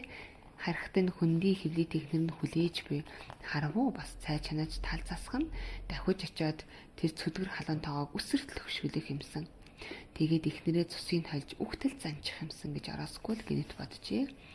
Ихнэр нь мэгшин уйлж зовлонт хувь тавиланда гомдон хар толгоогоо харааж буй дуун чихэнд нь сонсдох шиг болоход Оросколийн бах ханаж болж би ингэж зовж байхад тэр яагаад жаргаж байх ёстой юм гэж бодтол момон өвөн хажууд нь яаран ирж бодлыг нь тасалжээ. Хүү минь би нэг юм мартжээ. Нөгөө сургуулийн хүүхэд авах цаг болсон байх шүү дээ. Хичээлэн лав тарсан биз гэж өвгөнийг хэлэхэд Ороскол тайвнаад тэгээд ямар байна гэв. Битгий уурал хөөмн энэ модоо энд орхичээ чи харж хоолоо идэж бай. Тэр хооронд би давхиад хүүгээ аваад ирье. Тэгээд эргэж ирээд гол гаргаж орхив. Чи энэ ухааныг их удаан бодож олбоо гэж Ороскол хэдэглэв. Хүүхэд уйлна шүү дээ. Тэгээд юу гэж Ороскол дүрс хийгээд явчихав.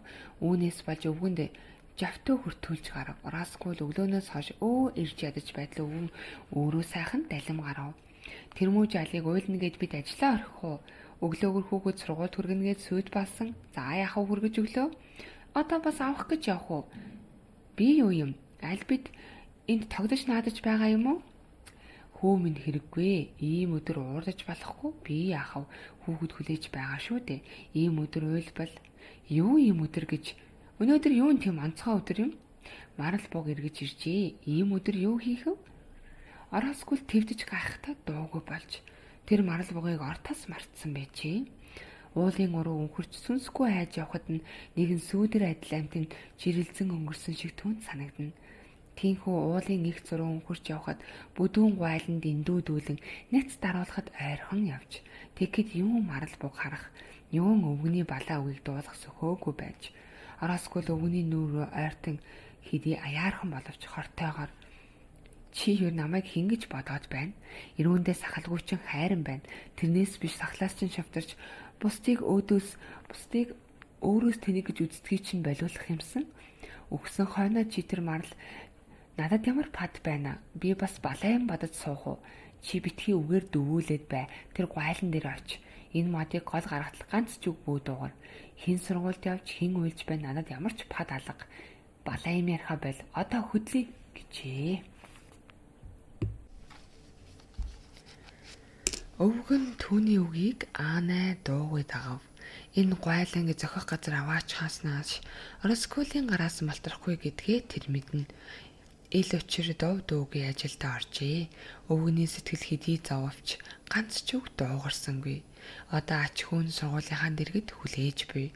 Хүүхэд бүхэн хэдийн тараад гэр гертэ харьсан байтал өвгөний өнчин хинцхүү ганцаар зам харуулдан өвгөн аваа хүлээж буй.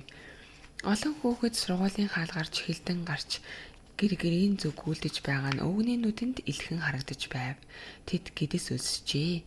Хүүхдүүд бүр гудамжаар явж байхдаа гэрийн сайхан хоолны үнэрт нь цонхныхоо дэрэгдүүр хөөрөн баярлаж байгаа нь өвгөний нүдэнд илхэн харагдаж байв. Тэдний ээж хүлээж буй. Ээж нь үрээ хараан дотроо инээмсэглэн зогсож байгаа биз. Хүний их сайн ч муу ч үрээ хараад заавал инээмсэглэх нь бий. Ээж нь хэдийгээр хүй гарыг чинь харъя гараа угаасна уу гэж сүртэй чанга хашгирч байвч цаанаа наа инээмсэглэх ачхуу. Мамууны ачхүүгийн гар сургуульд орсон өдрөөс дам бих болсон явдаг болов. Тэр нь өвгөний сэтгэлд таатай харагдана. Жаалхүү ямар боловч нэг юм оролдож буй гэсэн үг аж. Одоо ач хүү нь зуны авсан номын хайртай саваа бариад гараа дам бих болгочихсон зогсож байгаа. Өвгөн аавыгаа хүлээж ядаад сэтгэл төвшин зам харуулдаж хөдөл дээр морьтой хүн гарч ирэх нүү гэж чих тавин чагнаж байгаа даа. Өвгөн аав нь ямагт цагтаа очдог байв. Хүүхдүүд тараад сургуулийн хаалгаар гарч ирэхэд нөгөө нь тэрөөхөн тэнд тэсэн ядан хүлээж байдаг билээ. Хүүхдүүд гэрийн зүг гүйцгээхэд жаалхав. Өвөө маань тэр байна гүй гэд номынхаа савд хилээд гүйж очиод баахан ичингүйрсэн мэт загсана. Хэрв ойр хавьд хүн үзэгдэхгүй бол өвөөгөө тэрэн авч өөрөө өдөн асна. Тэгэхэд өвгөн аваас нь хуучин ховцсны үнэр зуны хатсан өвсний үнэр холилдон ханхлах ажгүй. Энэхэн үеэс өвгөн аав нь голын цаанаас өвс татаж байжээ.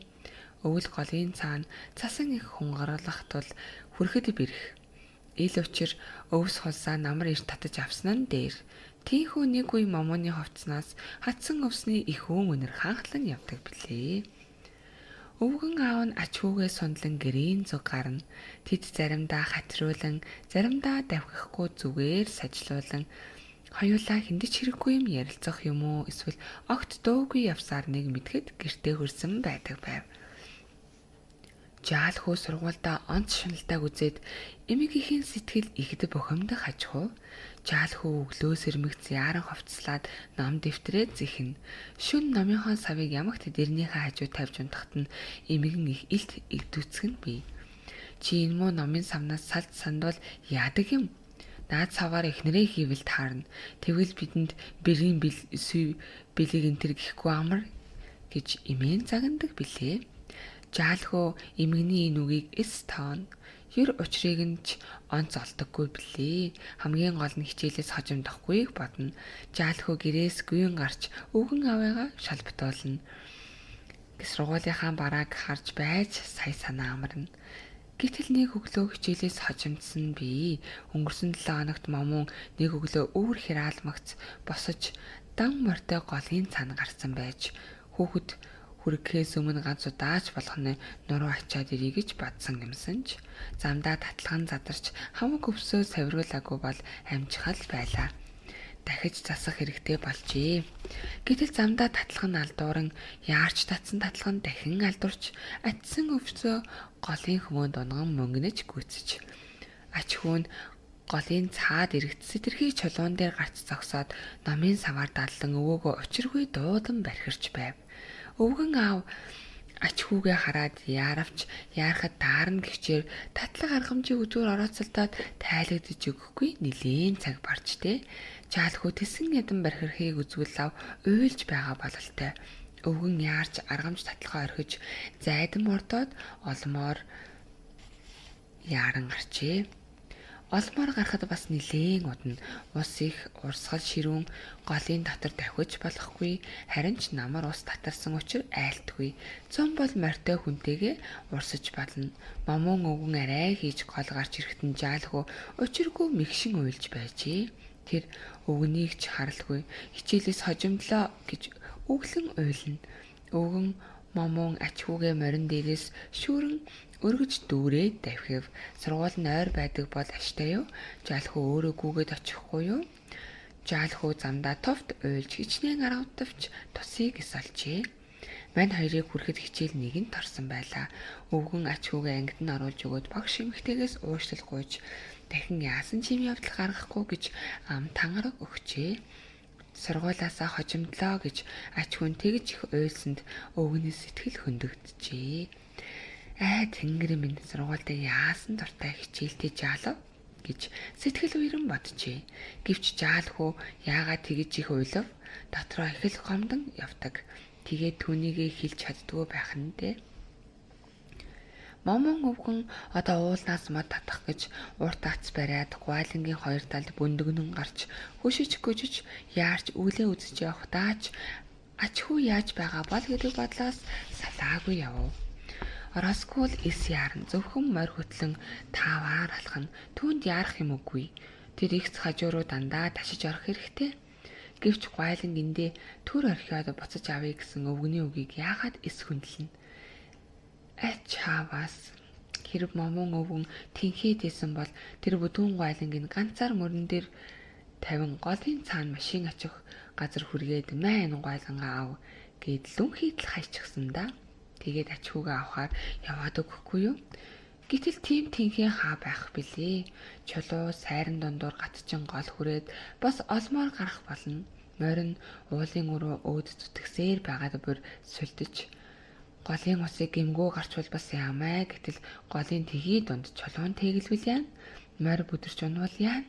Гол дээр ирээд момон өвгөн эвэрт гоо марламын тус болж мад угаалан минь чулуунд тэглүүлэхгүй морь малыг минь усан донголгүй гаргаж үзээрэй дээ гэж залбирч байжээ. Чингээд гутлаа тайлж мөрөн дээрээ хаяад өмдний шөвмгийг өвдгөөс дээш шамлан ац мадаан барьсаар урсан хөвөх урт гуайлангийн араас зүтгэн оров. Урт гуайлан урсгалын эсрэг ташууч ирэгдэнэ. Голын ус маш тунгалаг, маш хүйтэн. Намрын ус тийм байдаг бий. Өвгөн момон өөрөө усан дотор унаж тусахыг өчүүхэн хайхарсангүй. Гагцхүү нөгөө модоо шалав гаргахыг хичээх хажуу. Гэтэл урт гуайлан голын нэмгэн газар том чулуунд аанай дамналдан тэглэв. Ийм үед морио баг зэрэг амрааж байгаад цочмог зүтгүүлбэл тэгэлсэн гуайлан сух татаж бална. Гэтэл ороосгүй л өөрөө зайдлаатай байж эцэж сүлдсэн адгуус амтныг хайрнааргүй гуйдаж авчина. Морин хөөрхий хойд хоёр хөл дээрээ цавхран дэвхсэн голын чулуун дотор хальтран унан зүтгэвч дамналцсан урт гуайлан хөдөлгөж огтхонч эс чадав. Нүцгэн хөл голын хүйтэн усанд тэсгүйе бэрх хах ташиж нүдэн бүрэлзээ толгоо нэргэж аймад хэсэг тасарч тэнгэрийн үүл толгоо дээр бууж уснаа урсаж байх шиг болжээ. Момоны би нэг л базаахгүй болов. Энэ гайтай гуайлангаас л боллоо. Ядахтаа хатсан хуурай мод бол ондоо хэрэг. Хуурай мод голын уснаа аяндаан урсна. Түүнийг зөвхөн дөмнөн залах хэрэгтэй. Гэтэл тэр гуайланг дөнгөж сая огтлоод найд нойр нь бол хайдаж гол гаргах гэж байгаа хэрэг. Ямар амтан тэгж байсан юм? Сэжигтэй хар хэрэг сайнаар төгсөж байсан удаа юр үгүй. Тэр гуайланг ууланд ихэд хонуулж хатаах сэрвэхийг ороосгүй л зүрхэлсэнгүй. Яагаад гэвэл гай болж байцаагч ус үзэж дархан цаазтай уулын үнтэй цайтай мод огтлоо гэж акт тавьж болно. Ил учир ороосгүй л шалавхан нүднээс талд оруулах гэж учиргүй яарч яваа нь энэ байжээ. Ороосгүй л хөөрхий морио улам давирч толгой төрөгийг ташуурдан момон өвгөн л тэр гуайланг голын тэхий дунд тэглүүлж орхисон мэт өвгөнийг илдэг мухаагаар харааж гарч. Өвгөн тэсэн гэхэд яаж тэсэх билээ? Хүн болсоор ганц энэ удаа дууга өндөр болгож буу чи хөөрхий энэ морь дийлэхгүй байгааг үзэхгүй байна уу? Одоо буу гэж ороосгуулыг имэйл дээрээс нь ховх татхыг завдтал ороосгуул ихэд гайхан мориноос буу. Буухтаа гуталтайгаа уснаа усран буужээ. Усан дотор буудал толгойн дүүрч чихэн дүлгийрээд илий балай мэт болжээ. Али хоёлоо гүнжий гэсэн момооны цахимжаар мөнөөх ацмадыг гуайлан дагуур оруулж зэрэг хөшөж гүнжтэл гуайлан дамналтан тэгэлсэн чулуунаас холборон гарав. Адуу маш ухаантай амтан. Тэрхэн үес ганцхан угсгийж голын том чулуунд унан тусан зүтгэв. Гэвч урт гуайлан хэсэгхэн газар урсаад дахин тэгэлжээ. Хөөрхий морин бас л цочмог зүтгэсэн боловч дээлсэнгүй. Танаг аргамжиндаа орооцолдон уснаа унав. Момон өвгөн ороосгуулыг түлхэж цаад морио босго гэв. Хоёул морины хоёр талаас өргөж дэмжин арай хийм босгов. Морин усан дотроо дагчтал чичрэн хөл дээрээ тогтож ядаж байв. Танагийн мултал яах юм? Мултал гэж вэ шүү. Дахиад хөлсөн биз наад хэтрээ аргамжийг тайлаад орхи. Ороосгүй бас л өг дуугүй өвгөний үгийг дагав. Танагийг салгатал момон морины цулбуураас хөтөлж за одоо харъя буцаж ирээд гаргая. Морч жаахан амраг гэхэд нь ороосгүй өвгөний гараас морины жолоог шүүрэн авч али байзаарэ гэж хашгирна. Ороосгүй нойрноос сэрсэн мэт сая нэг юм сэхээ авч чи намайг мунхруулах нь уу? Чамайг хаашин ч явуулахгүй. Энэ модыг авах гэж орой улс ирнэ. Заавал одоо гаргана. Өг дуугийн наад морио дахиад дуулж байна уу? Момон өвгөн өгч дуугарсангүй хөшөж бээрсэн хөлөө чирсээр голын эргийг чиглэн алхав. Хөгшин чи хайчхан вэ гэж байна шүү. Хаач сургууль руу очие. Хүү тэнд өдрөөс хойш хүлээж байгаа. Али наашаа яваад ир. Өвгөн түүний үгэнд орсонгүй. Ороскул гол дотор морио орхиод хойноос нь гүйж бараг голын захад гүйцэж ирээд өвгөнийг заамдан угц татав. Мань хоёр улаан үрээр тулгаран зогсов. Ороскул ганцхан угс хийж өвгөний үүрч явсан маажин түрээтэй хуучин савхан готлын шүүрч аваад хадам эцгийнхээ толгой руу улаан нүүрэн дундуур нь хоёр аваад хайчжээ. Тэгэд Ороскул савхан готлыг нь хол гихчин чолоодож чамайг явъя гэж байна шүү гэв. Момон өвгөн голын эргийн нойтон элсэнд чулуудсан хоёр муу гутлаа очиж аваад уруулыг нь яд цогсныг мэдэж өөдлөшгүй амтан гэж хараагаад уруулын цусыг сорж нулимаад хоёр гутлаа дахин нөөрөв. Хинхэг нь Момон энэ булаа үгийг хизээж хиндэж хэлж байсан удаа огт үгүй. Энэ өвгөн хөөрхий даарч хөхөрч уруулаа нь тас цохиулаад аргагүй л хэлжтэй. Явъя гэж байна шүү гэж Ороскул өвгөнийг чирсэн авч өвгөн хүчтэй огцрон тавиулаад дув дуугүй яваад өгчээ. Ороскул замуу хөгшин зөнөг сайхан мэдээрээ үүнийг би хизээч мартахгүй шүү гэж хоноос нь ноддрог зангидан бархирсаар хоцров. Өвгөн эргэж харсан ч үгүй явган замаар орж хөвтэй тэмээний хажууд сууж гутлаа углаад гэрийн зүг яаран отов. Хараад гэртээ орсон ч үгүй шууд адууны зүчээнд орж алабааш нэртэй цэнхэр бар морио хөтлөн гарч ирлээ. Ороскул ойн эргүүл дундаг энэ морийг Ороскулаас ондоо хинч ундаггүй байв. Явдал нь алдран гээд тэргэндэж үл хөллөх ачхуу. Момон алабааш моринд зайдан мордоод хашаанаас ухаан жолоогүй яаран гарав. Цонхны доогуур халуун тогооны дэрэгдүүр Момон өвгөн давхин өнгөрөхөд Момоны чавганц, Момоны охин Бекей, залуу гүлд Жамаал гурав гэрээс нэгэн зэрэг гүйлдэн гарч хараад өвгөнд учрааруу гэж тэд даруй мэдчихээ. Алабааш морийг Ороскулаас ондоо хүн унаад хашаан татвар ингэж хөл мэдэн харайлгаж явахыг тэд огт үзээгүй билээ. Хинхэг Момон Ороскултай хэрэлджээ гэж тэд яахан мэдэх билээ. Энэ өвгөн өдий хөгшин болсон хойно хүнтэй хэрэлдээд юу болж тардаг бол гэдгийг тэд яахан мэдэх вүлээ. Гармын тэндээс Ороскул морио хөтөс өөр ирв. Моринд нь сулдаад бүдрэн харагдана. Эхнэр хүүхнүүд айсвэ Ороскулыг дув дуугүй ширтцгээн. Ороскул юу бодож яваа ирээд тэднийг яаж зовоож яаж айлгахыг тэд мэдээгүй л байлаа. Ороскулын хүнд чанга алхасаар ойртон ирэхийг үзвэл өмдөн шал нойтон гутал дотор нь ус хол хийж байв. Ороскул тэднийг тухаараа нэгэнтээ ширмэн хартал түүний эхнэр Бекел сэрдэхийн зовж яав Ороскула юу болов хамаг овц чинь шал нойтон байх чинь гуайлангаа авсан дурсагч юу гэхэд Ороскул үгүй гэд мэ энэ морийг аваач зүчээнд хий гэж гүйлж Жамаалд өгөөд гэртээ орох зураа ороод ир гэж эхнэрээ дуудав. Эмгэн их нь хамт орох гэтэл Ороскул босгон дээр хорж "Имээ чи яв, чиний хэрэгэнд байхгүй гэртээ хар, битгий гарч ирээрэй" гэж гин. Эмгэн гомдож "Чи яаж байна? Юу гэсэн өвөө? Манай өвгөн яав, юу болов?" гэхэд Ороскул өөрөөс нь асуу гэжээ. Бекей хүүхэн нэр нөхрийн нойтон хувцсыг тайлж хуурай дээл авч өгөөд гаднаас халуун тогоотой цай оруулж аяглах гэтэл цай уухгүй гэж ширүүн загнаад архи байвал хийгээд л гэжээ. Эхнэр нь нэг лонх архи гаргаж шилэн аяганд хийдэл Ороскул дүүрэн хий гэж тушаагаад шилэн аягтай архийг нэг өмсөн хөнтөрч дээл нөмрөн ширдэг дээр завлан суугаад "Одоо чи миний эхнэр биш. Би чиний нөхөр биш шүү. Чи одоо зайл. Дахин манай гэрт хөл битгий тавиарай. Минд дээрээ танилсан дээр шүү" гэхтэн Бекей орон дээр самцайн сууж уртаар санаа алдан нүдний нулимс гүйлгнүүлэн "Бас юу" гэж аяархан дуугарахад Ороскул "Юу бас" гэж гар гэж сандарчээ. Бекей гэрээс гүн гарч илгээ тэврээд зовлонд биеийг хорвоод юундч хүн болж дөрөвдөө гэж аанай хашаагаар нэг ордуу тавьжээ. Энэ үес Момон өвгөн ач хүүгээ авах гэж хар хурдаараа давхиж байж алабааш бол тунч хурдан морь. Гэвч Момон хүүхэд авах цагаас 2-3 цагаар хожимджээ. Ач хүн замд ирж яв. Нөгөө багш хүүхэн гэрт нь хүрэхээр явж байв. Багш нь мөн сайран гарлаад Мөн л нөгөө 5 жил тайлаагүй балтаатайгаа явж байв. Тэр эмэгтэй явган явж ядраад өвгөнийг хөмсөг атруулан харж байв. Жаалхүү уйлж уйлжгсан бололтой номын саваа барьж багшийнхаа хажууд их л уруу царайтай явж байв.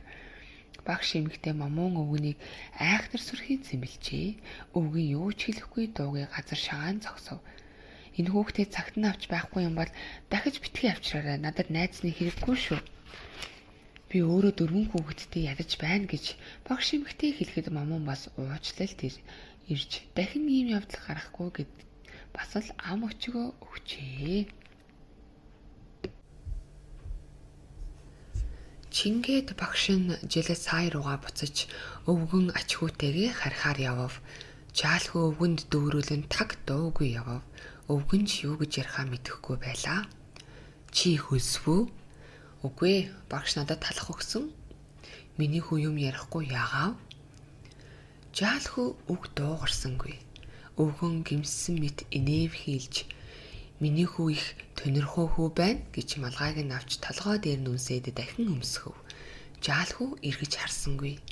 Жаалхүү өвгөн аав хоёрын аль нь хүнд дүнсгэр бодол дарагдан таг дуугүй явлаа. Алабаш морин хазаар даран тэмүүлвч өвгөн амийг тацаар явав. Зайдан моринд хүүгийн бүхс холгоно. Бас ч тэгээд яарах юм одоо үгүй болжээ. Морин үүнийг мэдсэн мэт хазаар дарахыг болж намуухан сайварлаж байв. Морь төргих, төвөр сайварлах, дуурайн чимээ гарна. Ийм хөл хөнгөн морь унаад хөдөөхээр ганцаар яваа бол дуу аялмаар санагдах нь бий. Ганцаар хүнд дуулах дуу хаам ундаж билээ. Элдвийг санаж сарвайж явсан нь бүтээгүй байж болно. Баг залуу насаад санаж, хайрлаж дурлаж явснаа санаж болно. Хизээж бүтэхгүй юм шиг санаж явснаа хүн хожим дурсан санаа алдах дуртай байдаг. Юунд хүрэх гэж санаж бодож явснаа хүн хожим тэр бүрийг мэдэх нүгүй. Гэвч тэр тухайгаа бодож өөрийгөө дурсан санах нь цөөнгүй. Сайхан явдалтай сайн морь гэдэг бол замын сайхан мөн.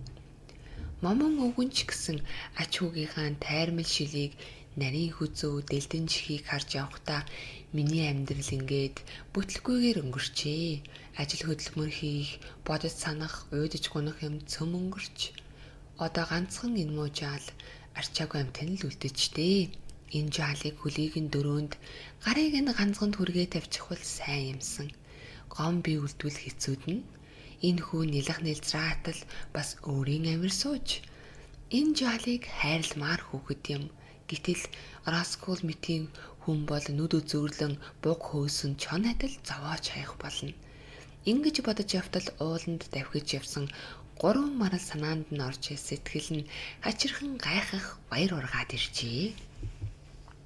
Хүүмэн чи мэдэж байна уу? Манай энд марал буг ирсэн байна шүү дээ гэж момон ярив. Жаалхүүгийн сэтгэл сэргэж эргэж хараад нээрнөө гэв. Нээрэн 3 буг явж байхыг би нүдэрээ үзлээ. Хаанаас ирээ юм бол? Бодвол давааны араас ирээ биз? Тэнд бас дархан уул би. Энэ намар зон шиг сайхан байна. Давааны зам хаалтгүй байгаа биз? Тэгээд л тэд манай энд зочлон ирж байгаа юм да. Тэр буг манай энд байгаад байх болов? Айтай санагдвал байх л болно.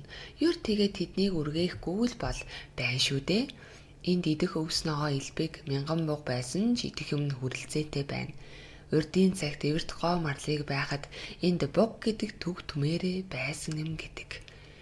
Энэ үгийг дуулаад хөвөний сэтгэл зугаатай болж гомдож тонхаан зогсхийг үзээд өвгөн урд цагийн тухай, эвэрт гоо марлын тухай мөнөөхөн яриагаа дэлгэв.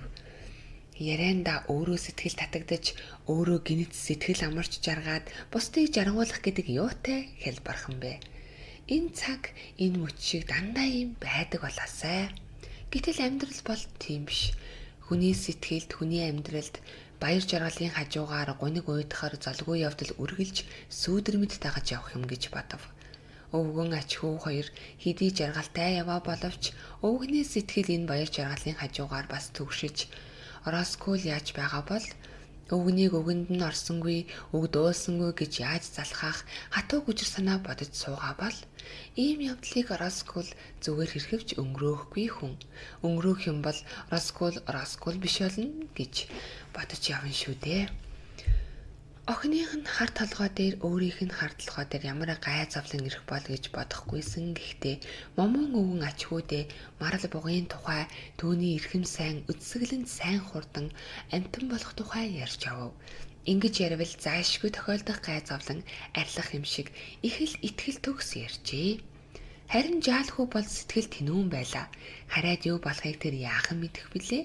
Хүүгийн нүдээ чихэн хүртэл гэрэлтэн иржээ. Марал буг нээрэн ирсэн гэж юу? Тэгвэл өвгөн аавын ярьсан бүхэн үнэн байх нь. Эвэрт гоо марал хүмүүсийн үйлцэн гэмт хэргийг өршөөж, үр хүүхдтэй ишиг хөл нуурын ууланд эргэж очихыг зөвшөөрсөн байх нэ. Энэ нутаг ямар байна гэж үзэхээр эхлээд 3 буг ирсэн байна. Нутаг ус аятай санагдвал марал цугаараа энэ их нутагтаа буцаж ирнэ гэж өвгөн аав ярьсан. Өвөө, эвэрт гоо марал өөрөө ирсэн юм биш үү? Тэр өөрөө ирж манай эндхийн газар нутгийг үзээд тэгээд үр хүүхдээ дуудах гэж ирсэн юм биш үү гэж өвгнийг асуухад момон магадгүй гэж хэлэхдээ төгдөрч хөө минь миний ярьсныг хэтэрхий сонирхож хэтэрхий үнэмшиж буй юм биш байгаа даа гэж эвгүйрхэн ботжээ. Гэвч момон өвгөн ач хүүгийнхээ итгэлийг өсөрдүүлсэнгүй. Түүний итгэлийг алдагдуулах гэдэг нэгэнд хожимджээ. Иймийн тул өвгөн дал мөрөө хавчис хийлгэн эвэрт гоо марал өөрөө ирсэн байж болох юм. Үүнийг хэрхэн мэдэх билээ гэв. Өвгөн тэгвэл явж мэдээ. Тэр марал харсан газар чинь очие. Би ч бас олж харахыг хүсэж байна гэж хүүг хэлэхэд өвгөн. Тэд чинь нэг газараа зогсож байхгүй шүү дээ. Мөрдөхгүй юу? Мөрөөр нь явж барааг нь олж хараад л буцъя. Тэгвэл хүмүүс үргээхгүй юм байна гэж тэр бог мэдэх болно. Момон мушилзан инээж балчир байна даа чи. Урдаар харъя. Тэгж байж болъё гэжээ. Өвгөн аав ачхүү хоёр явсаар хашааныхаа араас орж ирэв. Хашаа байшингийн араас очиход хүний араас явсантай адил. Тэр 3 байшингийн дотор юу болж буйг мэдэх арга байхгүй. Хашааны дотор мөн л хүнчгүй, чимээжгүй. Момоны дотор ямар нэгэн муу совин татаад явчих. Юу болсон юм бол Раскул аанай заяагүй охины минь зодоо болов. Ууд согтуураа болов. Ондоо юу болох билээ? Яагаад таг чимээгүй байна? Яагаад хүн хар үзэгдэхгүй байна? Хэрэг юу ч болоогүй бол нөгөө муу ёрын гуайланг нь очиж гол дотроос нь татаж гаргах хэрэгтэй. Гэхдээ Раскулыг хэн татаад яамэ? Саяын болсон явдлыг мартаж орхиод юу хийснийг нь хийвэл дээр. Илчгийг чи илчиг мөн гэж хизээж итгүүлэх биш гэж момон бодов. Момон жүчээний үүдэнд ирээд сэтгэл тийхүү төгшөж байгаагаа ач хүүдээ мэддэхгүй хичээж за хүрээд ирлээ буудаа гэж их л алс холоос явж ирсэн юм шиг хэлв. Жаалхүү номын саваа барьсаар гэрлүүгээ гүөх гэхэд нь өвгөн хорж хүлээж бай. Хоёлаа цугаарыг гэжээ. Алабаш морой жүчээнд хийж ач хүүгээ хөтлөөд гэртээ орох гэж явхдаа хэрв намайг аашил загнуул чи битгий айгаарэ. Тэдний элдв үгийг чагнах хэрэггүй. Тэр чамд падгүй. Сургуульд аал явж байвал чиний хэрэг гүйцгэн тэр гэжээ. Гэтэл элдв хэрүүл урвал болсон шинж огтаалга. Тэр хоёрыг орж ирэхэд эмгэн нь момоныг айхавтар муухай хилан харсан боловч үг дуугарсангүй юм ойсоор сов. Өвгөн ч үг дуугарсангүй юу болох бол гэсэн шиг хөмсөг атруулан өрөөний гол донд хэсэгт зогсож байснаа зуухан дээрээс том аяхтай хоол хаалбах талах шүүрэн авч ачхүүгийн хамт хоолоо идэхээр сов. Мань хоёр дуугүй хоолоо идэнэ. Эмгэн тэднийг хүний урамд эс харна. Түүний үрчгэр бараан царайд уур хорсол тунжээ. Том базаахгүй явдал болж дээ гэж жаалхүү мэдэв. Харин өвгөн аав нь таг дуугүй суусаар байв. Жаалхүүгийн сэтгэл төвшин аймар болж эцэн хоол цааш орохгүй болов. Хүмүүс хувь хувьдаа элдв эвгүйс ижигтэй юм бодоцоож таг дуугүй сууж хоол идэхээс муухай юм үгүй. Биднээс болсон байж магадгүй биш үү гэж жаалхүү номынхаа савнд өгүүлв. Номын савн цонхны тавир дээр байв. Хүүгийн зүрх шалан дээгүүр өнхөрч цонхны тавир дээр гараад номын савныхаа хажууд очин аяархан шивгэнсэн нь. Чи юу ч мэдэхгүй байна уу? Өвгөн аав яагаад ийм гунигтай болов? Өнөөдөр яагаад хожимдож очив? Яагаад алабааш морио зайдан унаж очив? Урд нь тэгж байсан удаа байхгүй. Аль эсвэл модон дотор марал явахыг харсаар байгаад хожимд бөө. Гэтэл марал буг огт ирээгүй бол яана? Энэ бүхэн цөм худал бол яана? Эвэрт гоо марал тун их гомддог гэсэн шүү дээ. Өвөө биднийг хуурсан байвал яана? Момон өвгөн хоолоо идээд "Хүмүн гарч бай. Жаахан ажил байна. Чи надад хамжилцаад өгөөрэй. Би одоо гарлаа" гэж ачхүүдээ аяархан хэлв. Жаалхуу "За" гэд гарав. Түүнийг гарч одмогц. "Чи хайчих нь уу?" гэж эмгэн өндөр дуугаар асуужээ. "Явж гуайлангаа татаж гаргая. Өдөр голын дунд гацаан орхисон" гэж өвгөнийг ярихад эмгэний дуу хадаж "Чи сая ухаан оров уу? Охин чин ямар янзтай байгааг очиж үз. Хөрхийг улд чамаад гэртээ оруулсан байх. Чиний тэр үр хүүхэд гаргадаггүй тэнэг амьтныг одоо хэн тоох юм? Юу гэж ярих нь вэ? Очиж дуулал та. Ороскол түүнийг чин залбин нохоо шиг гэрээсээ хөөчихсөн шүү дээ" гэжээ. "Хөөсөн бол хөөгөөл биз" гэж өвгөн гунигтай дуугарав. "Уухай, чи юу юм бэ? Охин хүүхэд завхарлаа. Одоо ганц ач хүүгээ номд сургаж дарга болгох гэж бодож байна уу? Гайгүй биз? Чи ер нь хинээс болж бүтлгүй юм руу тэмүүлж байгаагаа мэдэж байгаа биз? Бас алабаш морийг нь унаж давхин гинэ. Харж л байгаарай. Хэрэг мэдэж хинтээ ярьж байгаагаа бодож байвал таарна шүү. Цаадах чин чиний хүзүүг тархины дахианы хүзүүн шиг хялбархан мушгиж орхихгүй. Чи хэдийнээс ингэж хүнд адардаг болов? Хэдийнээс юм сүрхий баатар болчихов. Охиноо гэртэнд суулгах гэж битгий бодоорой. Босгоч алхуулахгүй шүү." Жаалхуу гадаа хашаан дотор уруу царайлан зогсож байв. Гэрт эмэг эхийн дуу хадаж байтал хаалга нэгдэн момон гарч ирлээ. Өвгөн Сидашматинд очтол гол Жамал үүдэндээ гарч ирээд "Одоо орч хэрэггүй, сүүл дуртаа" гэж өвгөнийг хориглов. Өвгөн сэтгэл үүмрэн зогсдол задуулаад уйлдсан. "Энэ хоёр салсан юм байх. Хамаг юм ааваас боллоо гэж Бекхэ таныг их харааж байна лээ" гэж Гүлд Жамал шивгэнэн ярьжээ. Момон үг дуугарсангүй. Юу дуугарах билээ? Одоо төрсөн охины эцгийгээ харахгүй болжээ. Араскул гэртээ арх уугаад сууж байна лээ. Чондоо гэж Гүлд Жамал бас шивгэнэн ярив.